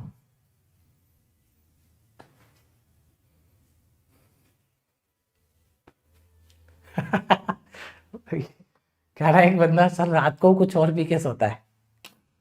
नहीं भाई उसको होश में रहना है, सुबह उठ के होश में ही सोता है वो।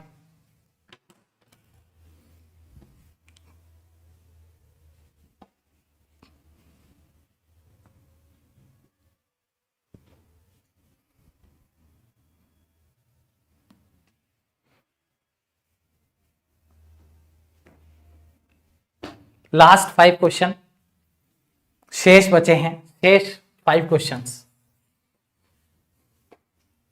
रिमेनिंग 5 क्वेश्चंस इंग्लिश में। क्या 5 क्वेश्चंस आर लेफ्ट, आ जाओ। The team played every good,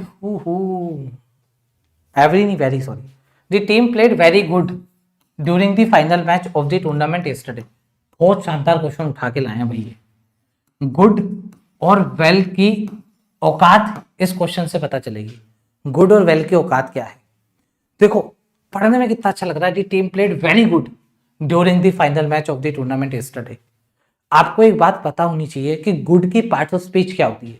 good की पार्ट ऑफ स्पीच होती है एडजेक्टिव, और वेल की पार्ट ऑफ स्पीच क्या होती है, एडवर्ब होती है। तो जब भी आप एडजेक्टिव लिखते हैं तो एडजेक्टिव ऐसे आसपास देखता है, मेरे आसपास कौन बैठा है। आपने देखा होगा कहीं कोई होते हैं हाइजीन वाले, बहुत ज्यादा बंदे होते हैं, वो ऐसे नहीं बैठते, देख के बैठेंगे, साफ करेंगे, थोड़ा झाड़ेंगे फिर बैठेंगे, तो वो आसपास देख करके बैठते हैं। तो ये एडजेक्टिव आसपास देख करके बैठता है। आपने देखा यार ये गुड लिखा हुआ है यहाँ पर, फिर आपने देखा है किसके आसपास बैठा है, आपने कहा तो प्रपोजिशन है, और ये वेरी तो एडवर्ब है, तो यार गुड क्यों बिठाया रखा है यहाँ पर, गुड किसके लिए है। टीम प्लेड, प्लेड कैसा खेला, तो कैसा खेला, खेला तो वर्ब है, और खेला वर्ब है, तो गुड तो एडजेक्टिव है कि ऐसे ही तो आसपास नहीं बैठेगा किसी के। एडजेक्टिव फिर किसके आसपास बैठता है, एडजेक्टिव तो यार नाउन के आसपास बैठता है, ना तो इसके इधर नाउन दिख रहा है ना इधर नाउन दिख रहा है, मतलब ये बैठेगा नहीं, ये तो देख के बैठेगा, इसको तो नाउन चाहिए आसपास, इसका मतलब ये गुड गड़बड़ है भाई। फिर वेल बैठा, तो वेल कहीं भी बैठ जाता है, वेल अपना टेंशन फ्री है, वेल डाउन टू अर्थ बंदा है, वेल देखेगा कौन है वे आसपास, वर्ब है ठीक है बैठ जाऊंगा, एडजेक्टिव बैठ जाऊंगा, नाउन के साथ नहीं बैठेगा। अब वर्ब को, इसको एडवर्ब को सिर्फ नाउन से चिढ़ा है, नाउन के आसपास नहीं बैठता, बाकी जो भी हो बैठ जाता है, तो यहाँ पर वेल आएगा। आगे मेरी बात समझ में? इसका मतलब ये है एडजेक्टिव और एडवर्ब कौन से वाले, गुड और वेल वाले दिक्कत करते हैं। ये कंसेप्ट अगर बनेगा तो गुड और वेल से ही बनेगा, बाकी एडजेक्टिव और एडवर्ब आप लोग पहचान लोगे। तो आपको ध्यान रखना है गुड और वेल, जब भी गुड आए तो क्रॉस चेक करो गुड किसके लिए आ रहा है। अगर ऐसे लिखा हुआ है he is a good teacher, तो अब देखो गुड किसके आसपास बैठा है, एक बार चेक करो। गुड आसपास देख रहा है, नाउन है क्या? हाँ नाउन है, तो बैठ जाऊं, ले बैठ गया। इसलिए अब यहाँ पे गुड को देखो आसपास नाउन ही नहीं, क्यों बैठेगा भाई एडवर्ब, एडजेक्टिव क्यों बैठेगा? तो एडवर्ब बिठा, वेल बिठा दो। तो इसका मतलब ए में गड़बड़ है, हमें तो करेक्ट वाला आंसर चाहिए। तो D team played very well आएगा। ही रियरली डज नॉट, रियली अपने आप में ही नेगेटिव लिए हुए, इतना नेगेटिविटी से भरा हुआ है, इसको नेगेटिविटी मत दो, तो ये नोट हटा दो, डज भी हटा दो, ही रियली अराइव्स आएगा। अब आप कहेंगे सर आपने ही बताया अराइव की जो भी फॉर्म आए उसके बाद तो प्रेपोजिशन आता है, सर यहाँ पे अराइव है प्रेपोजिशन ही, अबे तो भाई कोई प्लेस का जगह का नाम भी तो नहीं है, तो एक लेट आता है बस, ये थोड़ी ना कहाँ लेट आता है। Arrived at station, arrived at office, तब एट आता ना जब कोई प्लेस का नाम आता, यहाँ प्लेस ही नहीं है, लेट आता है वो तो रियली नेगेटिविटी से इतना भरा हुआ है और नेगेटिविटी ये नहीं झेल पाएगा, इसको भी हटा दो, हमें तो करेक्ट आंसर चाहिए। She सैंग the national anthem beautiful, अरे वाह ब्यूटीफुल एडजेक्टिव, अगेन एडजेक्टिव आ गया। अब ये देख करके बैठेगा आसपास, अब इसने आसपास इधर उधर देखा, इसने कहा यार नेशनल एंथम तो नाउन है, इधर देखा इनफ तो यार एडवर्ब पड़ा है, ये कहेगा चल मैं इसके साथ बैठ सकता हूं, लेकिन इसके साथ बैठता तो इससे पहले बैठता, ब्यूटीफुल नेशनल एंथम, इसके बाद क्यों बैठा रहे हो मेरे को। अब हो गया एडजेक्टिव गुस्से में, एडजेक्टिव ने कहा मैं नहीं बैठ रहा, एडवर्ब को भेजो मेरी जगह, तो फिर हमें ब्यूटीफुली करना पड़ा। अब आ गया एडवर्ब, एडवर्ब बैठ जाएगा। She सैंग the national anthem beautifully, तो मतलब ये भी गड़बड़ है। अब डी पे आ जाओ, दी scientist perform the complex experiment carefully, the scientist performed, कोई दिक्कत नहीं, दी कॉम्प्लेक्स एक्सपेरिमेंट केयरफुली, हाँ केयरफुली सही है, क्यों परफॉर्म्ड के लिए केयरफुली आ गया। टू अवॉइड, अवॉइड के बाद टू तो नहीं है, नहीं है, एनी पोटेंशियल एरर, मतलब डी सही है, इसका करेक्ट आंसर दोस्तों डी आ जाएगा। क्या यहां तक क्लियर है? फटाफट बताइए। 25 क्वेश्चन हो चुके हैं, अगर मैं ऑन एन एवरेज 3 भी मान लूं, 75 कंसेप्ट आपके पास आ चुके हैं। अगला क्वेश्चन आपके सामने बनाइए।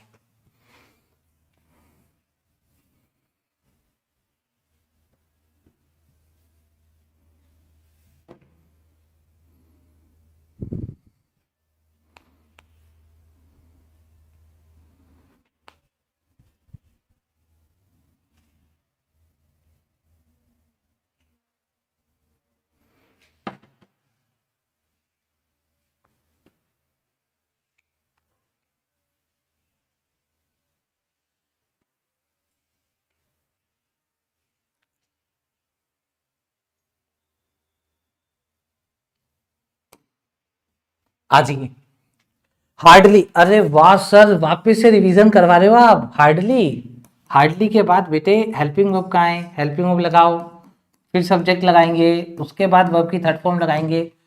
तो भाई इधर आओ, चलो चलो चलो इधर आओ, मतलब ये गलत है, मतलब हमें तो करेक्ट चाहिए, ये तो गलत हो गया भाई। नोट ओनली, अरे वाह नोट ओनली के बाद वर्ब है क्या? हाँ सर ये वर्ब है ना, लोस्ट, भाई लॉस होता है, लॉस की वर्ब लोस्ट ही तो होती है। हाँ सर वर्ब है क्या? बट ऑल्सो की वर्ब है। हाँ सर ये देखो बट ऑल्सो की वर्ब है, मतलब दोनों की वर्ब है। हाँ तो इन्वर्जन का है, तो ये तो सर एडवर्ब है, वो भी नेगेटिव वाला, तो सर फिर इन्वर्जन लगा दें, लगा दो। क्या है इन्वर्जन? नहीं है इन्वर्जन, हटा इसको। अब इन्वर्जन कैसे लगता है? पहले देखो टेंस कौन सा है, टेंस यहां से पकड़ लो सर, V2 है, V2 में हेल्पिंग वर्ब क्या होती है? डिड होती है सर, डिड उठा के ला, तो यहाँ पे डिड लगा, और डिड टू डस के बाद वर्ब की फर्स्ट फॉर्म आती है, तो लोस्ट हटा लोस लगा, तो बी गया। लिटल, अरे वाह little, little twinkle twinkle little star, अगर लिटल है तो ये एडवर्ब है और ये नेगेटिव एडवर्ब है। कैसे पता सर नेगेटिव है? लिटल मतलब तो छोटा भी होता है। कैसे पता? ऐसे पता कि लिटल के बाद देखो इन्होंने नाउन फ्रेज डाली, इसका मतलब लिटल का मतलब ना के बराबर, ना के बराबर मतलब नेगेटिव एडवर्ब, नेगेटिव एडवर्ब तो भाई इन्वर्जन का है, तो little the manager realise, realise मतलब V2 हटा, लिटल के बाद डिड, लिटल डिड मैनेजर मतलब ना के बराबर ही मैनेजर ये रियलाइज कर पाया कि जो प्रोजेक्ट है would fail without proper funding, कि अगर प्रॉपर फंडिंग नहीं मिली तो ये प्रोजेक्ट जो है फेल हो जाएगा। तो डिड लगा, यहाँ पे रियलाइज कर दे। आ रही है मेरी बात समझ में आपको? क्यों? क्योंकि लिटल भी नेगेटिव एडवर्ब है, हटा इसको। सेल्डम, अरे वाह, सेल्डम, सेल्डम ही नेगेटिव एडवर्ब है, तो इसके बाद दे विजिट, ठीक है, प्रेजेंट टेंस है तो यहाँ पे क्या आएगा? Do. Seldom do they visit the museum despite living in the heart of the city. तो कहा जा रहा है वो अभी तक म्यूजियम नहीं गए, जबकि वो बिल्कुल सिटी के हार्ट पे रहते हैं, सेंटर में रहते हैं, तब भी उन्होंने म्यूजियम नहीं देखा, और बाहर से लोग वहां गेस्ट आके देखे जा रहे हैं। तो इसका मतलब ऑल आर इनकरेक्ट, इसका आंसर हो जाएगा। एन एडवाइस समझ भी नहीं आया सर। एन एडवाइस, एडवाइस जो है वो अनकाउंटेबल नाउन है, एडवाइस को आप गिन नहीं सकते, तो एडवाइस से पहले आप आर्टिकल भी नहीं लगा सकते। कौन सा आर्टिकल नहीं लगा सकते एडवाइस से पहले? ना तो आर्टिकल ए, ना तो आर्टिकल एन। आर्टिकल दा आ सकता है। आर्टिकल दा क्यों आ सकता है? क्योंकि आर्टिकल दा काउंटिंग के लिए यूज नहीं हो सकता। आर्टिकल एन और आर्टिकल ए ही काउंटिंग के लिए यूज होता है, इसलिए वो कभी भी अनकाउंटेबल नाउन के साथ नहीं आता। जैसे आ वोटर नहीं आएगा, आ वोटर बोटल आ जाएगा। ठीक है, ओके, ऑल आर इनकरेक्ट। ठीक है, आगे बढ़ो।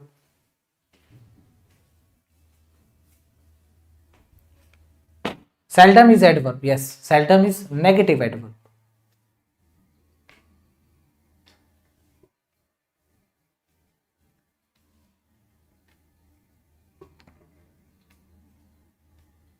एनी के साथ नाउन प्लूरल भी आ सकता है, सिंगुलर भी आ सकता है। जैसे मैं ये भी बोल सकता हूं, पहले ये क्वेश्चन को कर लो।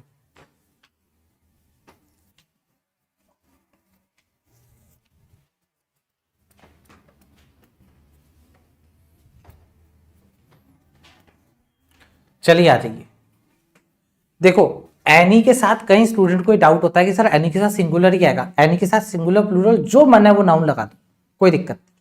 अब इधर आओ, देखो बोथ की एक बात समझ लेना आप, बोथ की अगर आप कभी भी बोथ को लिखो तो बोथ को ना नहीं सुनना, बोथ को ना सुनने की आदत नहीं। अगर तुमने बोथ लिखा और उसके बाद ना कर दी तो फिर बोथ नाराज हो जाएगा और आपके मार्क्स काट लेगा। तो बोथ को ना नहीं सुनना है, तो बोथ के बाद ना नहीं आना चाहिए, ये गलत है, नोट नहीं आएगा। तो अगर आप नोट हटा दोगे तो सेंटेंस का मीनिंग ही चेंज हो गया। कैसे? आपने बोला, पहले आपने क्या पढ़ा? आपने पढ़ा both of the students have not completed the assignment. आपको पढ़ के लगा यार दोनों ने असाइनमेंट पूरा नहीं करा, लेकिन आपको ये पता यार बोथ को ना सुनने की आदत नहीं है। आपने कहा ना हटा इससे, जैसे ही ना हटाया तो यार इन्होंने तो कंप्लीट कर लिया, तो फिर सर हमने तो सेंटेंस का मीनिंग ही बदल दिया। तो मीनिंग भी नहीं बदले और बोथ भी बुरा नहीं माने, तो हम क्या करेंगे? हम बोथ को हटाएंगे, हम बोलेंगे neither of the students, neither of the student have completed the assignment assigned by the teacher. तो हम नाइदर लगा देंगे, बोथ और नॉट दोनों हटा देंगे, एक नाइदर लगा देंगे, क्योंकि दो लोग हैं, दो नाइदर लगा देंगे। आप नन भी लगा सकते हो, क्योंकि नन आता है दो से ज्यादा के लिए। अब यहाँ पे स्टूडेंट्स है, मुझे क्या पता दो स्टूडेंट दो से ज्यादा स्टूडेंट, तो मेरे नन भी अच्छा है, नाइदर भी अच्छा है, दोनों अच्छे हैं। आ रही है बात समझ में? तो मैंने आपको क्या कहा, बोथ को ना पसंद नहीं है, तो अगर आपने बोथ देखा तो ना नहीं आएगा, और ना हटाओगे तो मीनिंग चेंज हो जाएगा। तो भाई नोट और बोथ दोनों को हटा दो, एक सिंपल सा नाइदर लगा दो, बात खत्म करो। तो ए में तो एरर है। दी लेडी हु, अब देखो हु मैंने आपको क्या बताया था? मैंने आपको ये बताया था हु कब आएगा? जब आपको एक्स्ट्रा वर्ब मिल रही होगी। एक्स्ट्रा वर्ब है तो हु है। हुम कब आएगा? जब आगे एक्स्ट्रा वर्ब नहीं होगी। अब आपने देखा यू के बाद ये इसकी वर्ब, ये आ रही है वर्ब सर, एट के बाद ये लाइब्रेरी ऑब्जेक्ट है, तो ये जो वर्ब आ रही है ना, पहले ये भी तो देख लो, ये सब्जेक्ट खाली बैठा हुआ है, तो दी लेडी इज अब का एक्स्ट्रा वर्ब बताओ। ये जो वर्ब थी ये तो मेट ले गया, ये वाली जो वर्ब थी ये भी तो सब्जेक्ट बैठा हुआ है अकेला बिना वर्ब के, तो इस सब्जेक्ट को पहले वर्ब दो। अब कोई एक्स्ट्रा वर्ब बची नहीं बची, तो ये हु गलत है, यहाँ पर क्या आना चाहिए था? हुम आना चाहिए था, मतलब बी भी गलत है। हमें तो करेक्ट वाला आंसर देना है। This is the stray dog, ये स्ट्रे डॉग है हु, बाग्ड, अब आपने देखा एक्स्ट्रा वर्ब है, हु आ सकता है, आप इसको सही कर दोगे। लेकिन ये भी तो देखो डॉग के लिए लगा है, हु सिर्फ ह्यूमन बीइंग के लिए आता है, ह्यूमन बीइंग के लिए। चिंटू जी के लिए भी हु नहीं आएगा, तो चिंटू जी के लिए क्या आएगा, डैट आएगा, तो ये भी गलत है। हुम एवर, अब ये हुम एवर क्या बीमारी आ गई सर, ये तो पहली बार सुन रहे हैं, कोई बात नहीं, ये वही है, मैं बताता हूं, ये पहली बार आप जो सुन रहे हैं क्या बीमारी है मैं बताता हूं।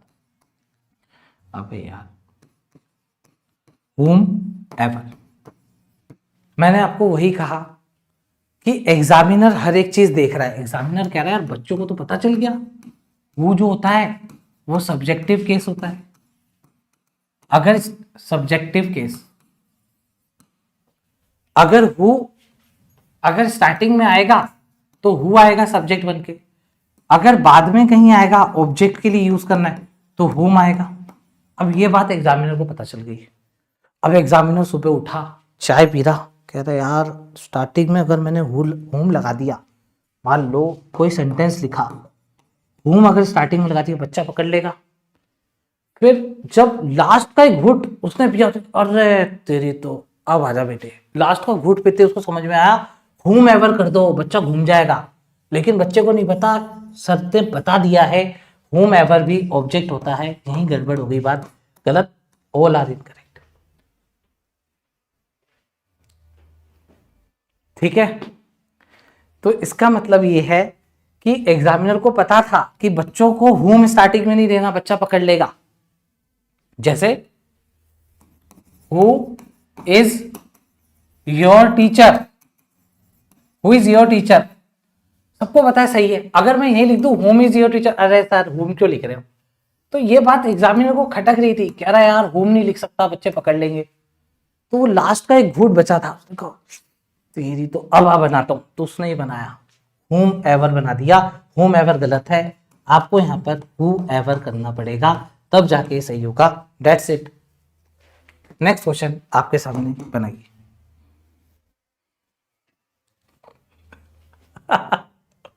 चाय मुक्ति केंद्र भेजना पड़ेगा, सिलेक्शन के बाद ही आप भेज पाओगे इसको, सिलेक्शन लो ही अपने आप चाय मुक्ति केंद्र चले जाएगा।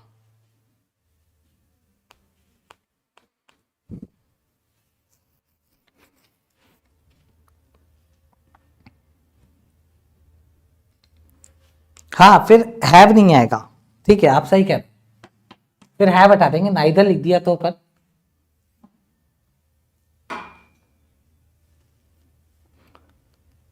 नहीं, अपन परफेक्ट के लिए लगा सकते हैं, मैं अभी देख लेता हूं, डोंट वरी। चलिए भाई, क्वेश्चन नंबर 28 पे आ जाते हैं। क्वेश्चन नंबर 28 में करना क्या है, आपको बताना है ग्रामेटिकली करेक्ट पार्ट, मतलब एक सही होगा। तो Russia has pressed on with, अब देखो हो सकता है आप लोगों को लग रहा हो प्रेस्ड ऑन विथ, सर ये कुछ गड़बड़ लग रहा है, तो सुनिए, देखो प्रेस ऑन, प्रेस ऑन का मतलब क्या होता है, प्रेस ऑन का मतलब होता है दिक्कतें आ रही हैं लेकिन हम फिर भी लगे हुए हैं। जैसे मान लीजिए मैं मैराथन ले रहा हूँ, लाइट चली गई, इंटरनेट में दिक्कत आ गई, लाइट चली गई, मैं अंधेरे में पढ़ा रहा हूँ, इंटरनेट में दिक्कत आ गई, मैं मोबाइल का हॉटस्पॉट ऑन करके पढ़ा रहा हूँ, तो मैं प्रेस ऑन, मैं लगा हूँ, नहीं कुछ भी दिक्कत आए मैं तो करके रहूंगा, तो उसको प्रेस ऑन कहते हैं। तो बोला जा रहा है Russia has pressed on with its invasion, Russia लगा हुआ है इन्वेजन करने में, मतलब इन्वेजन का मतलब बिना परमिशन से आप लोग कहीं घुसे जा रहे हैं। और आपको पता है इन्वेजन के बाद ऑफ आता है, तो Russia has pressed on with, और विथ ही आएगा, इट्स इन्वेजन, अपने इन्वेजन के साथ लगा हुआ है। विथ किसके साथ लगा हुआ है, अपने इन्वेजन के साथ लगा हुआ है यूक्रेन के अंदर in recent days, despite of, अब डिस्पाइट ऑफ गलत है, तो फिर ए में कुछ गड़बड़ है क्या, नहीं सर ए में कोई गड़बड़ नहीं है, तो बी में गड़बड़ है, हाँ डिस्पाइट के साथ ऑफ नहीं आता। अगर टू है तो कंट्रीज कहां है भाई, तो सी में भी गड़बड़ है। टू एंड नियरली, अगेन आपने देखा आर्टिकल था किसके लिए, आर्टिकल था सर वॉर के लिए, तो वॉर कैसी, 4 ईयर लॉन्ग, तो ये तो एडजेक्टिव, तो प्लूरल क्यों कर रहा है भाई, तो इसका मतलब इसका जो करेक्ट आंसर आएगा वो ए आएगा। क्लियर, कोई दिक्कत किसी को, चलें आगे, समझ में आ गया। लास्ट 2 क्वेश्चन बनाइए।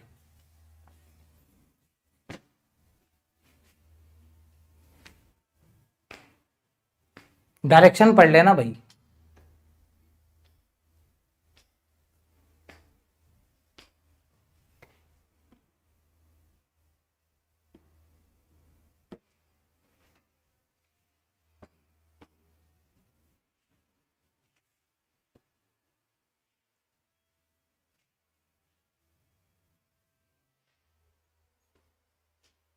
चलिए आई थिंक इसमें आप लोग का रिवीजन अच्छा खासा हो जाएगा। दी नंबर आपको पता है, दी नंबर आएगा तो नाउन प्लूरल आएगा आ रहा है, वर्ब सिंगुलर आएगी आ रही है, उसके बाद थर्ड फॉर्म आ रही है। कोई दिक्कत है में? कोई दिक्कत नहीं। The number of startups in Bangalore has increase despite the recent global funding winter. कोई दिक्कत? कोई दिक्कत।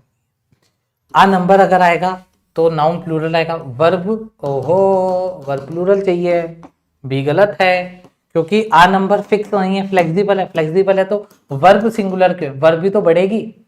इनकरेक्ट बताना है, बी इनकरेक्ट है। There is little hope. अब आप है ना यहाँ पे लिटल नेगेटिव एडवर्ब नहीं बोल सकते, क्यों? क्योंकि लिटल स्टार्टिंग में नहीं, लिटल स्टार्टिंग में होता तब नेगेटिव एडवर्ब होता। तो यहाँ पे लिटल होप है, मतलब बहुत कम होप है for a ceasefire in the region given the current geopolitical tension. ये बिल्कुल सही है। आ फ्यू के बाद plural launched by the government. अच्छा, अब इसका भी मैं आप लोग को एक तरीका बताता हूँ, सुनिएगा। आप देख रहे हो यहाँ पे लॉन्च्ड दिख रहा है आपको, तो हो सकता है आपको स्कीम के लिए लग रहा हो ये वर्ब है लॉन्च्ड, फिर ये हैव किसके लिए आ रखा है? तो देखो इसके लिए एक चीज सुनना, अगर आप देखो कहीं भी कि आपको है ना मेन वर्ब की थर्ड फॉर्म दिख रही है और उसके बाद मैं ऐसे लिख देता हूं, वर्ब की थर्ड फॉर्म आपको दिख रही है, उसके बाद है ना बाय लिखा हुआ है और ये वर्ब की थर्ड फॉर्म अकेली है। अब वर्ब की थर्ड फॉर्म अकेली कैसे होती है? देखो पहले मैं बताता हूं वर्ब की थर्ड फॉर्म के साथ कौन हो सकता है। वर्ब की थर्ड फॉर्म के साथ हेल्पिंग वर्ब हो सकती है। अब ये वर्ब की थर्ड फॉर्म अकेली नहीं है, यहां पे देखो वर्ब की थर्ड फॉर्म अकेली है, तो जब वर्ब की थर्ड फॉर्म अकेली होगी तो बाय इसको उठा करके ले जाएगा। लेकिन अगर वर्ब की थर्ड फॉर्म के साथ हेल्पिंग वर्ब है तब बाय इसका कुछ नहीं बिगाड़ पाएगा, मतलब बाय इसको उठा नहीं पाएगा। तो फिर सर ये कौन लेके जाएगा? फिर ये सब्जेक्ट लेके जाएगा जो पहले लिखा होगा भाई। तो यहां पर सर सब्जेक्ट नहीं ले जा पाएगा क्या? नहीं, क्योंकि वर्ब की थर्ड फॉर्म अकेली है, बाय ले गया, तो फिर सर सब्जेक्ट को वर्ब, सब्जेक्ट के लिए अलग वर्ब लगाओ आगे, ये है रूल। तो वर्ब की थर्ड फॉर्म अकेले दिखे तो बाय उठा करके ले जाता अगर बाय लिखा हो, और अगर हेल्पिंग वर्ब भी है तब बाय नहीं उठा पाएगा। अब इधर आ जाओ, आपने कहा सर वर्ब की थर्ड फॉर्म है और इसके साथ सर हेल्पिंग वर्ब नहीं है, मतलब ये वर्ब की थर्ड फॉर्म अकेली है, ले भाई बाय ले गया, फिर सर इसकी वर्ब कहाँ है? इसकी वर्ब ये देखो, ये नहीं है। तो स्कीम्स था, हैव सक्सेसफुली, हैव है तो थर्ड फॉर्म आ गया, ब्रिज दी रूरल अर्बन डिजिटल डिवाइड, ये भी सही है। हमें तो गलत बताना था, गलत ये रहा बी में, बात खत्म। कोई दिक्कत किसी को?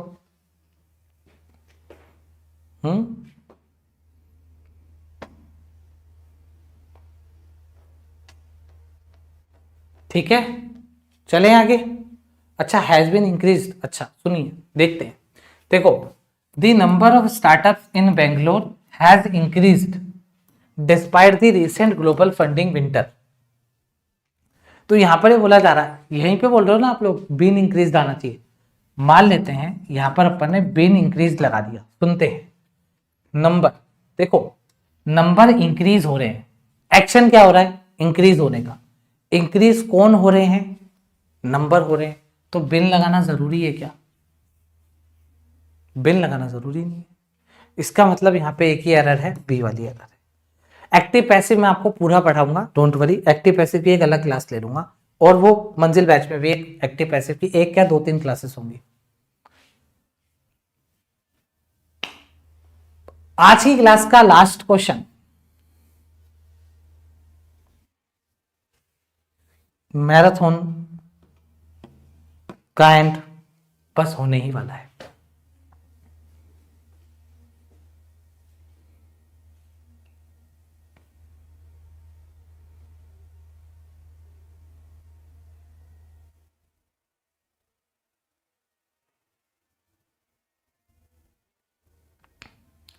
आहा, बहुत शानदार क्वेश्चन है। देखिए सुनिएगा, ये पूरा का पूरा जो क्वेश्चन है ये बना है कंडीशनल सेंटेंस पे। बहुत शानदार कंसेप्ट है। क्या है सुनिए, इफ आ गया, हाँ आ गया, इफ के बाद विल आ गया, आ गया। इफ के बाद तो विल कभी आता ही नहीं है, ये क्या कर रहा है? याद करो मैंने आपको जो कंडीशंस लिखवाई थी, अब मैं पीछे नहीं जा रहा हूं, मैंने लिखवाई थी, इफ के साथ विल नहीं आता है। ले भाई ये तो यही गलत हो गया, हट, हमें तो करेक्ट बताना है, ये तो यही गलत हो गया। हैड, अच्छा अगर हैड स्टार्टिंग में आ रहा है तो बीच में आएगा सब्जेक्ट, फिर आएगा वर्ब का थर्ड फॉर्म, और ये आपका बनाएगा टाइप 3। ये क्या बनाएगा? टाइप 3 बनाएगा। तो हैड आ रहा है, बीच में सब्जेक्ट आएगा, ये रहा सब्जेक्ट, तो हैड के बाद V3 आ गया, कोई दिक्कत? कोई दिक्कत नहीं। आगे टाइप 3 में क्या आता है? वुड, शुड, मे का माइट हो जाता है, कैन का कुड हो जाता है, हैव के बाद थर्ड फॉर्म। यार ये तो सही लग रहा है, बी में कोई दिक्कत लग नहीं रही है। If water is heated, water या कोई ऐसा वर्ड आ जाए जो आपको लगे यार ये तो साइंटिफिक फैक्ट है, कोई साइंटिफिक फैक्ट है, कोई चीज ऐसी है जो साइंस के हिसाब से बोली गई है और वो ट्रूथ है, एकदम यूनिवर्सल ट्रूथ है। तो if water is heated to 100 degree Celsius, अगर आप वाटर को 100 डिग्री सेल्सियस पे उबालोगे तो उबलेगा। तो फिर आपको ये कंडीशनल सेंटेंस लगाने की जरूरत नहीं है। तो इसका मतलब आप लोग को सिंपल लिखना है, water is heated to 100 degree Celsius, it begins. Simple simple present tense रख रहे हैं, कोई वुड, कोई विल, कोई शेल, कोई कुड, कुछ नहीं आएगा। सिंपल वर्ब की फर्स्ट फॉर्म या फिर वर्ब में ईएस लगेगा, सिंपल प्रेजेंट टेंस में बनेगा। ये गड़बड़, अनलेस खुद ही इतना नेगेटिव है, इसके साथ नोट क्यों लगा रहे हो? ठीक है, तो उसका आंसर क्या आ जाएगा दोस्तों? बी आ जाएगा। That's it. शगुन के लिए एक बोनस के लिए मैं 31st क्वेश्चन भी लाया हूं, है ना। आप लोग ये भी बना लो, क्योंकि अगर मैं इसको होमवर्क में दूंगा फिर आपके डाउट्स होंगे, मैं क्लियर करूंगा। एक और क्वेश्चन बना लो। ये क्वेश्चन देख करके आप लोग 30 क्वेश्चन लिखे थे स्टार्टिंग में, लेकिन 31st करा रहा हूं, इस वजह से आप लोग प्लीज लाइक और एक कमेंट जरूर करिएगा आपको ये क्लास कैसी लगी। क्लास में जो बोला गया था, जैसा बताया गया था वैसे ही हुआ, ऐसा तो नहीं दिखाया कुछ और गया और आप लोग को पढ़ा कुछ और दे दिया। आप लोग जेन्युइन कमेंट फीडबैक जरूर दीजिएगा इसका आंसर तो।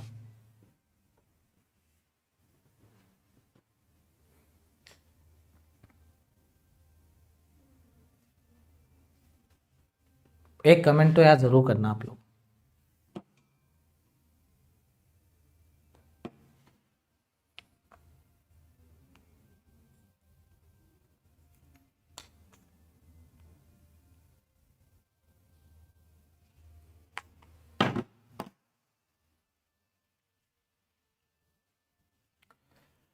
हाँ भाई, इस क्वेश्चन को देखो, हो सकता है क्वेश्चन में आपको कुछ नया सीखने को मिले। देखिए, the ministry of finance released lakhs, जो मिनिस्ट्री ऑफ फाइनेंस है उन्होंने रिलीज करा क्या?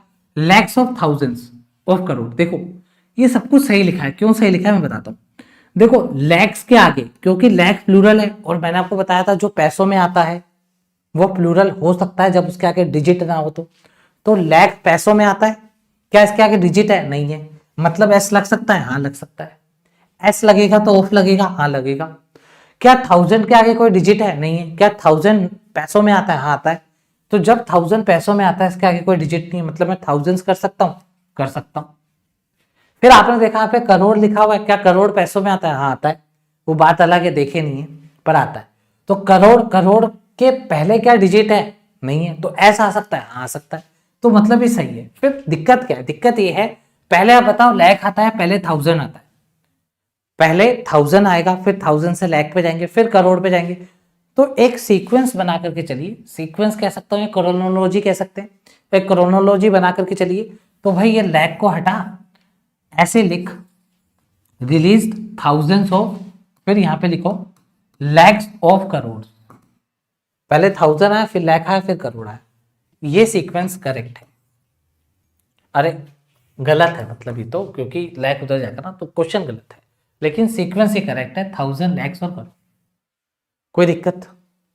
अब the media camps provide to, अरे वाह ये बहुत तगड़ा क्वेश्चन है। देखो एक होता है हैंड फुल, एक होता है कप फुल। अब है ना, इसके प्लूरल करने में आती है दिक्कत। हैंडफुल का मतलब एक हाथ भर के, एक मुट्ठी भर के। कप फुल का मतलब एक कप भर के, स्पून फुल एक चम्मच भर के। अगर इसका प्लूरल करना हो तो है ना, आप लोगों को एंड में करना है प्लूरल, एंड में एस लगाना है, बीच में नहीं लगाना है, एंड में एस लगाना है। हैंडफुल्स, तो एक से ज्यादा हैंडफुल्स हैं तो एस लगा दो, एक से ज्यादा कप्स हैं तो एस लगा दो। तो यहाँ पे 2 है तो भाई ये वाला एस यहां से हटा, यहां लगा, तो बी में भी एरर है। हमें तो करेक्ट वाला आंसर देना है 70,000 करोड़। अब देखो आपने कहा करोड़ है, करोड़ से आगे नंबर लिखा हुआ है 70,000, तो 70 आ तो नंबर ही गया ना, 70 डिजिट आ गई, तो ये भी प्लूरल नहीं है, ये भी प्लूरल नहीं है, बिल्कुल सही है। क्या एज सही है? आप लोग को लग रहा होगा कि यार ये तो सर 70,000 करोड़ है, बहुत सारे होंगे। तो याद रखिएगा डिस्टेंस और अमाउंट को सिंगुलर कंसीडर किया जाता है। जब डिस्टेंस होगी, जब अमाउंट होगा तो सिंगुलर कंसीडर होगा। तो 70,000 करोड़ एक अमाउंट है, इसको आप ये मानो कि ये कोई अमाउंट है। अगर ये अमाउंट है तो इज सही है, इस टोटल डिसइन्वेस्टेड, इसका मतलब सी सही है। Disinvestment target set for current fiscal year. इधर आ जाओ, अंडर द उड़ान स्कीम 500 किलोमीटर्स आर। अब अगेन डिस्टेंस है ये, अगर ये डिस्टेंस है, अगर ये डिस्टेंस है तो इसका मतलब ये सिंगुलर होगा, आर गलत है, इज आएगा, तो डी भी गलत है। इसका करेक्ट आंसर सी हो जाएगा। क्या आप लोगों को क्लियर है? फटाफट बताइए। ये था हमारा लास्ट क्वेश्चन। आई होप आप लोगों को आज की जो क्लास है वो बहुत ही ज्यादा अच्छी लगी होगी, समझ में आई होगी, और मैंने पूरी कोशिश करी है कि जो मैं लिख रहा हूं मैं वही आप लोगों को डिलीवर करूं। अगर मैंने आरबीआई असिस्टेंट लिखा है तो लेवल आरबीआई असिस्टेंट का ही रहे, एसबीआई क्लर्क का ही रहे, और हर एक क्वेश्चन को मैंने क्रिस्टल क्लियर करने की कोशिश करी है। फिर भी अगर कुछ गलती हो गई हो, कुछ रह गया हो, तो कमेंट में लिखिएगा, मैं उसको रेक्टिफाई और उसको आपका डाउट क्लियर करने की पूरी कोशिश करूंगा। अब मैं बस आप लोगों से एक लाइक और एक कमेंट चाहता हूं। आप लोग प्लीज एक लाइक एक कमेंट करेंगे। जब ये क्लास में एंड करूंगा तब मैं आप लोग के कमेंट्स पढ़ूंगा आकर के। ये हमारी 2026 की पहली मैराथन है। मैंने आगे आपके लिए बहुत कुछ प्लान कर रखा है, आप लोग बस सपोर्ट करिए, मैं आपको ऐसा कंटेंट देता रहूंगा। आप देख सकते हैं मेहनत पूरी लगी है, टाइप चेंज करे गए हैं। अगर 30 क्वेश्चन लिखे हैं तो 30 कंसेप्ट नहीं, हमने 100+ कंसेप्ट आज की क्लासेस सीखे हैं। आपको इसकी एनोटेटेड पीडीएफ मिल जाएगी। कहाँ पर मिलेगी दिखा देता हूँ आपको, ये पीडीएफ कहाँ मिलेगी। ये हमारा टेलीग्राम चैनल है, इस टेलीग्राम चैनल पर आपको ये पीडीएफ मिल जाएगी। ये टेलीग्राम चैनल का लिंक डिस्क्रिप्शन बॉक्स में दे रखा है, वहां पर आप जाकर के डाउनलोड कर सकते हैं। या तो आज या तो कल मिलेगी, क्योंकि मुझे वो कुछ फ्रेज ऐड करनी है। ठीक है, दैट्स इट। अगर आप मुझसे पेड बैच में पढ़ना चाहते हैं, सर पेड बैच में ऐसा क्या होगा, देखो पेड बैच में हम 0 से आने वाले हैं, सीक्वेंस में चलेंगे। नाउन के जितने भी रूल हैं एक ही बार में निपटाएंगे, एक ही बार में मतलब एक चैप्टर के अंदर निपटाएंगे। अब हो सकता है नाउन की 2 क्लास हो, 3 हो, डिपेंड करता है कंसेप्ट कितने हैं। डिटेल में जाएंगे, और जो बैच है उसमें हम ग्रामर का फाउंडेशन भी करेंगे, रीडिंग का भी करेंगे। बिगिनर्स के लिए भी है, बिल्कुल 0 जिसको कुछ नहीं आता उसके लिए भी है, जिसको कुछ आता है प्री क्लियर हो रहे हैं उसके लिए भी है, जिसको मेंस पढ़ना है उसके लिए भी है, जिसको प्रैक्टिस करनी है उसके लिए भी है। सबके लिए बैच है। पोस्टर आपको ऐसा मिलेगा, वेबसाइट का लिंक डिस्क्रिप्शन बॉक्स में मिलेगा। पेड कोर्स की जो टाइमिंग रहेगी, पेड बैच की टाइमिंग रहेगी 13 तारीख से हमारी क्लास स्टार्ट हो रही है, दिन में 1 बजे। 13 तारीख को दिन में 1 बजे। अभी मैंने टाइम 1 बजे का रखा है। टाइम क्लासेस लेंगे अगर मुझे, क्योंकि मेरा टाइम 1 बजे का ही रहा है। जब भी मैं पेड बैच, जब मैंने स्टार्टिंग में स्टार्ट करा था मेरे चैनल पर, तो मैं 1 बजे का ही टाइम रखता था। मुझे 1 बजे का टाइम ठीक लगता है। तो अगर चेंज करने होंगे तो मैं करूंगा, आप लोग को बता दूंगा, टेंशन मत लेना। लाइव क्लासेस भी होंगी, लाइव क्लासेस के बाद आपको रिकॉर्डेड भी मिलेगी, पीडीएफ में मिलेगी, प्रैक्टिस भी मिलेगा, सब कुछ मिलेगा। आपको बस ये एक बैच लेना है, मंजिल बैच 2026। डिस्क्रिप्शन बॉक्स में लिंक है, जाकर के ले लो। अभी सिर्फ वेबसाइट है, एप्लीकेशन आते ही जो आप वेबसाइट पे पढ़ रहे हैं वही एप्लीकेशन पे चलेगा, वही मॉक टेस्ट एप्लीकेशन पर भी लगेंगे। ठीक है, okay, clear. Complete English subscription है, डिस्क्रिप्टिव भी हो जाएगा। आगे एसबीआई पीओ का बैच आएगा, वो भी इसमें आप लोग को मिल जाएगा। जितने भी आगे एग्जाम आते रहेंगे, बैचेस आते रहेंगे, इसमें आपको मिलते रहेंगे। अभी इसलिए कह रहा हूं लेने को, क्योंकि अभी 10 तारीख तक ऑफर चल रहा है। ये बैच आप लोगों को 699 में मिल रहा है, 12 मंथ की वैलिडिटी के साथ। 1 साल के लिए 699। सोचो 1 साल में सारे एग्जाम आपके निपट जाएंगे। ये नंबर है, कुछ पूछना हो तो आप व्हाट्सअप करेंगे सिर्फ इस नंबर पर, और व्हाट्सअप करते ही रिप्लाई मिलेगा। अभी इसकी गारंटी नहीं है, क्योंकि हम कुछ स्टूडेंट माइग्रेट कर रहे हैं, तो उसमें भी हम बिजी हैं। ये QR कोड है, स्कैन करके भी आप लोग ले सकते हैं। क्लियर, चलिए। अब वो स्टूडेंट जिनको दिक्कत आ रही है, जो मेरे एग्जिस्टिंग स्टूडेंट है, जो माइग्रेशन प्रोसेस चल रहा है उसमें जो दिक्कत आ रही है, अब वो रुकेंगे, बाकी स्टूडेंट जा सकते हैं। लेकिन आकर के कमेंट जरूर करना। देखो, सबसे पहले आपको क्या करना है, अगर आपने मेरा कोर्स 31 जनवरी या 31 जनवरी से पहले लिया है, तो आपके लिए मैंने यूट्यूब पे क्लास बना रखी है। मैं यूट्यूब चैनल ओपन कर देता हूं।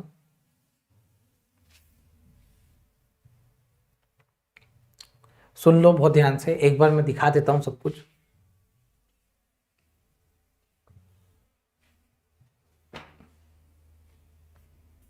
देखो ये चैनल है अपना। वीडियो पे जब आप आओगे तो देखो ये वीडियो बनी है, ये रही, course migration and access request. इसके अंदर मैंने आपको बताया कि इसमें मैं गूगल फॉर्म दिया है मैंने, और इस गूगल फॉर्म के अंदर आपको मैंने सब कुछ बताया, छोटे बच्चों की तरह बताया। एक छोटा बच्चा होता है, उसको कैसे फॉर्म भरना है मैंने सब सिखाया। टाइम भी देख लो 30 मिनट, मतलब आधे घंटे में मैंने छोटे बच्चे की तरह आपको सिखाया कैसे फॉर्म भरना है। अब जब आपको मैंने सारा चीज बता दी, सब कुछ बता दिया, उसके बाद भी आपको दिक्कतें आ रही हैं तो वो भी सुन लो। पहली दिक्कत ये आ रही है स्टूडेंट को कि सर हमारे ना सर्वर एरर बता रहा है, यही आ रही है कि सर सर्वर एरर आ रहा है, हमारी पीडीएफ अपलोड नहीं हो रही। मैं कह रहा हूं ध्यान से सुनो मेरे वर्ड्स को, सर गूगल फॉर्म जो आपने दिया है उस गूगल फॉर्म में हमारी पीडीएफ अपलोड नहीं हो रही, पीडीएफ जा नहीं रही है उस गूगल फॉर्म में। तो उसके लिए आप इधर आओ, देखो यहाँ पे कमेंट्स दिख रहे हैं आप लोगों को, कमेंट्स इसमें देखो आपको दिख रहा है पहला कमेंट दिख रहा होगा आपको, देखो पिंड बाय स्टडी क्यूक, ये देखो पहला कमेंट आपको दिख रहा है। इसके अंदर जब आप जाओगे तो देखो यहाँ पर आपको साफ दिखा हुआ है गूगल फॉर्म का लिंक के रहा, सर्वर एरर के लिए क्या करना है, तो सर्वर एरर के लिए ये कर लेना। एक्चुअल में जो सर्वर एरर है वो आपकी दिक्कत है, आपका ड्राइव फुल है, हमारे यहाँ से दिक्कत नहीं है सर्वर एरर में। आपका अगर ड्राइव फुल होगा जीमेल का तो आप पीडीएफ अपलोड नहीं कर पाओगे। तो यहाँ पर इस वीडियो में यही सिखाया गया है कि कैसे जाकर के आप अपना स्पेस क्लियर करेंगे। इसी के नीचे सर्वर एरर की प्रॉब्लम है। अब क्या दिक्कत आ रही है वो सुनो।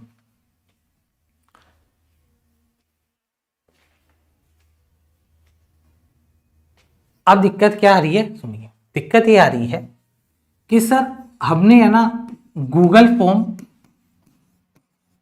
फिल कर दिया, एक्सेस कब तक मिलेगा, उस वीडियो में साफ चीख चीख के बोला है 7 डेज का वेट करिए, चीख चीख के बोला है मैंने उसमें 7 डेज का वेट करिए। गूगल फॉर्म भरने का मतलब ये नहीं है आप सीधा कोर्स में आ रहे हैं, गूगल फॉर्म आएगा, हम वेरीफाई करेंगे, उसके बाद आपको एक्सेस मिलेगा, ठीक है। तो 7 डेज का वेट करना है आप लोगों को। और देखो सुनो, मैं आप लोगों को एक्सेस दे रहा हूं फ्री ऑफ कॉस्ट।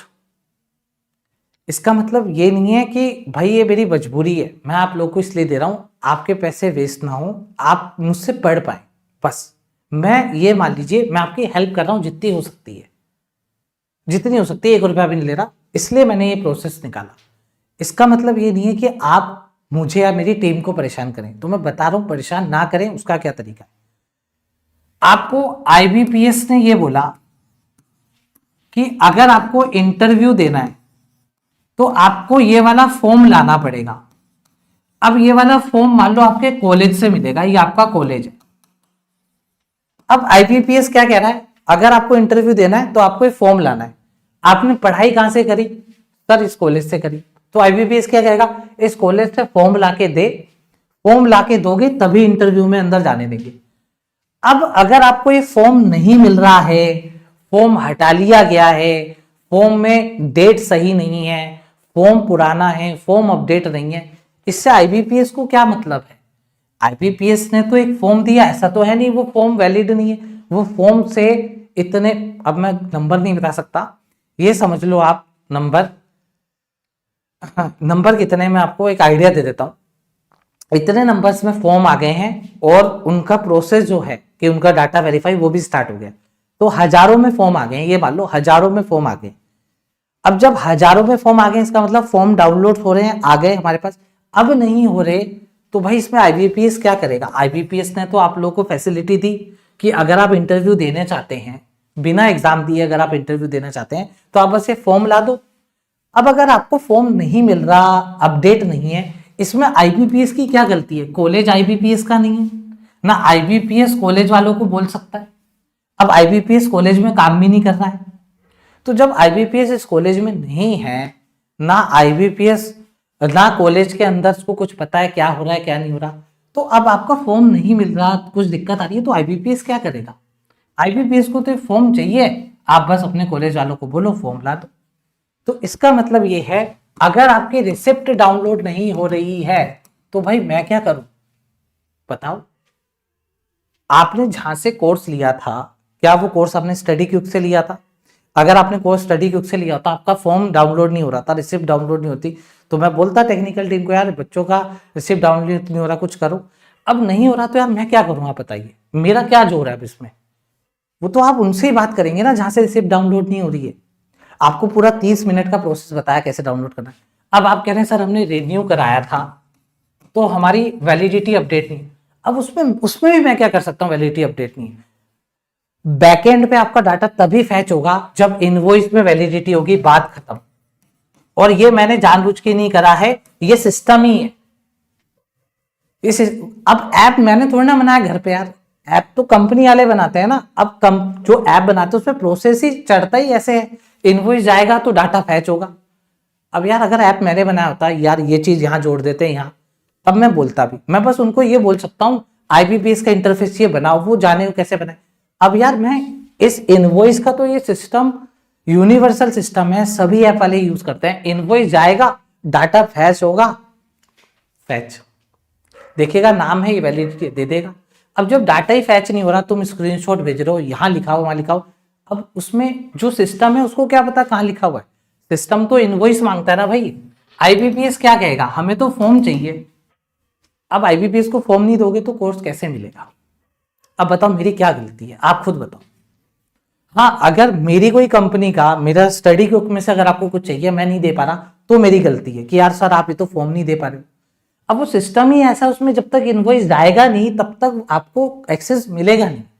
अब इनवॉइस अपडेट नहीं है, रिसिप्ट डाउनलोड नहीं हो रही, इसमें मैं कुछ नहीं कर सकता। मैंने आपकी हेल्प करी है तो देखिए हेल्प को समझी, मेरी भी आप लिमिटेशंस को समझी, मेरी भी कुछ लिमिटेशंस हैं। मैं इतना कर रहा हूं तो यार इसका मतलब ये नहीं है मैं सारी हेडक पाल लूं, सर साई मैच नहीं हो रही, सर फोटो मैच नहीं हो रही। अब वो मैं क्या करूं? वो अब आपने जहां पे करा, जहां पे आपने पैसा दिया, जहां जिस जिस कंपनी में गया, जिस अकाउंट में, आप उनको ही बोलेंगे ना। मेरे पास तो आपका पैसा नहीं है, मैं तो आपको एक्सेस दे रहा हूं, एक्स्ट्रा दे रहा हूं। ऐसा भी नहीं कह रहा वहां का हटवा के यहां ले लो। आपकी इच्छा है, आपको अगर कोर्स लेना है तो इनवॉइस लाके देना पड़ेगा। इनवॉइस में जो डेट होगी मैं वो वैलिडिटी तक आपको दे दूंगा एक्सेस, ये मैं आपको बोल रहा हूं ओपनली। और ऐसा तो है नहीं एक भी बच्चे नहीं थे, हजारों में फॉर्म आए।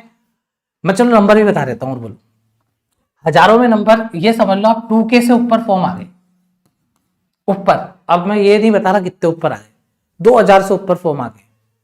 तो ऐसा तो है नहीं 2000 बच्चे बेवकूफ हैं, इन्होंने भी तो इनवॉइस दिया है। अब आप देखिए अब मैं क्या कर सकता हूँ बताइए, मेरे हाथ में कुछ नहीं है। मेरे हाथ में बस इतना सही है, इनवॉइस ला के दीजिए, उस इनवॉइस में जो वैलिडिटी डेट होगी उस तक आपको एक्सेस मिलेगा, बात खत्म। अब इसमें मैं कुछ नहीं कर सकता, ना आप मुझे ब्लेम कर सकते हैं। मैंने मेरा फर्ज निभाया, मेरा जहां तक रोल था मैंने निभाया, मेरी लिमिटेशंस है, मैंने वो लिमिटेशंस आपको बता दी। रिन्यू अब वो आप देखिए और आपने जहां से कोर्स लिया वो देखें। 7 दिन का वेट करना है, जिनका रिस्पॉन्स आ गया है उनका रिस्पॉन्स वैलिडेट होते ही 7 दिन के अंदर अंदर एक्सेस मिल जाएगा, घबराने की बात नहीं है। और ये जैसे ही प्रोसेस स्मूथ हो जाएगा, जिनको कोर्स मिलता रहेगा वो देख सकते हैं, उनको नोटिफिकेशन आ जाएगा। ये पूछने की भी जरूरत नहीं है सर हमने फॉर्म फिल कर दिया आया नहीं, फॉर्म फिल करते नोटिफिकेशन नहीं आएगा। फॉर्म फिल होगा, वेरीफाई होगा, फिर डाटा चढ़ेगा, तब जाकर के नोटिफिकेशन आएगा हाँ आपको कोर्स मिल गया है, तब लेना, तब जाकर के आपको पता चलेगा मिल गया। टाइम लगता है, मजाक नहीं है, एक एक बच्चे का मैनुअल डाटा लेना पड़ रहा है, इसलिए कह रहा हूं, समझ रहे हो आप? हाँ। अच्छा, एक स्टूडेंट ये भी कह रहे हैं, देखो चैट में लिख रहे हैं अगर आप रिसिप्ट डाउनलोड नहीं कर पा रहे तो आप चैट में जाओ, चैट को स्क्रॉल करो, वहां पे बिलिंग है, डाउनलोड हो जाएगा। चैट में भी चल जाओ अपने ऐप के, ये बता रहे हैं, ये सुन लो, कमेंट पढ़ लो, देख लो आप लोग। ठीक है भाई, क्लियर है? मैं हेल्प करने को तैयार हूं, मैं कर रहा हूं, लेकिन इनवॉइस में डेट नहीं होगी तो मैं नहीं कर पाऊंगा कुछ, क्योंकि मैं नहीं चढ़ा रहा हूं घर पे बैठ के, ये ऐप वाले चढ़ा रहे। अब ऐप में इनवॉइस जाएगा तो डेट आएगी, स्क्रीनशॉट नहीं, हमें पीडीएफ चाहिए और इनवॉइस की पीडीएफ चाहिए। ये नहीं कि सर हम उसको पीडीएफ में कन्वर्ट करके भेज दें क्या। इनवॉइस का फॉर्मेट, वो सारा नाम, ईमेल आईडी, आपका वैलिडिटी, वो सब स्कैन होगी तब जाएगा, स्क्रीनशॉट से नहीं होगा, पीडीएफ। तो आपको गूगल फॉर्म दे रखा है, गूगल फॉर्म की लास्ट डेट भी बता रहा हूँ, 13 तारीख लास्ट डेट है। जो मुझसे पढ़ना चाहता है, स्टूडेंट एक्टिव है, सिंसियर है, तो वो 13 तारीख तक, ये चीज कब से चली हुई है, 1 तारीख से चीज चली हुई है, 1 फरवरी से। अब 1 फरवरी से मैं आपको 13 फरवरी तक का टाइम दे रहा हूं। ये जो गूगल फॉर्म है, ये 13 तारीख को रात को 12 बजे डीएक्टिव हो जाएगा। तो 13 तारीख को रात के 12 बजे तक जो भी रिस्पॉन्स आएंगे, जो भी फॉर्म भर चुके होंगे, उनको ही एक्सेस दिया जाएगा। 13 तारीख के बाद मैं रिक्वेस्ट नहीं ले पाऊंगा, क्योंकि जो सिंसियर स्टूडेंट है वो 13 तारीख तक अपना काम कर लेगा। अगर नहीं हो रहा है, दिक्कत आ रही है, तो फिर आपको न्यू कोर्स लेना पड़ेगा। मैं कुछ नहीं कर सकता। फिर आपके पास न्यू कोर्स के भी ऑप्शंस हैं, आप वो जा करके ले सकते हैं, जो वेबसाइट पे एक 499 का, एक 699। ठीक है, क्लियर। अब मुझे लगता है कि कोई दिक्कत नहीं होगी। तो चलिए, आप सभी को ये सारे काम करवा लेने हैं। 13 तारीख लास्ट डेट है। मिलते हैं आप लोगों से नेक्स्ट क्लास में। अब तक लिए थैंक यू। हो सकता है कल सुबह अर्ली मॉर्निंग में एडिटोरियल की क्लास ना रख पाऊँ, लेकिन एडिटोरियल की क्लास होगी। मैं थोड़ा डिले ले लूंगा, थोड़ा सा टाइम चेंज करके ले लूंगा, आपको नोटिफिकेशन डाल दूंगा। एक लाइक, एक कमेंट जरूर करिएगा। ठीक है, चलिए मिलते हैं नेक्स्ट क्लास में। अब तक लिए थैंक यू।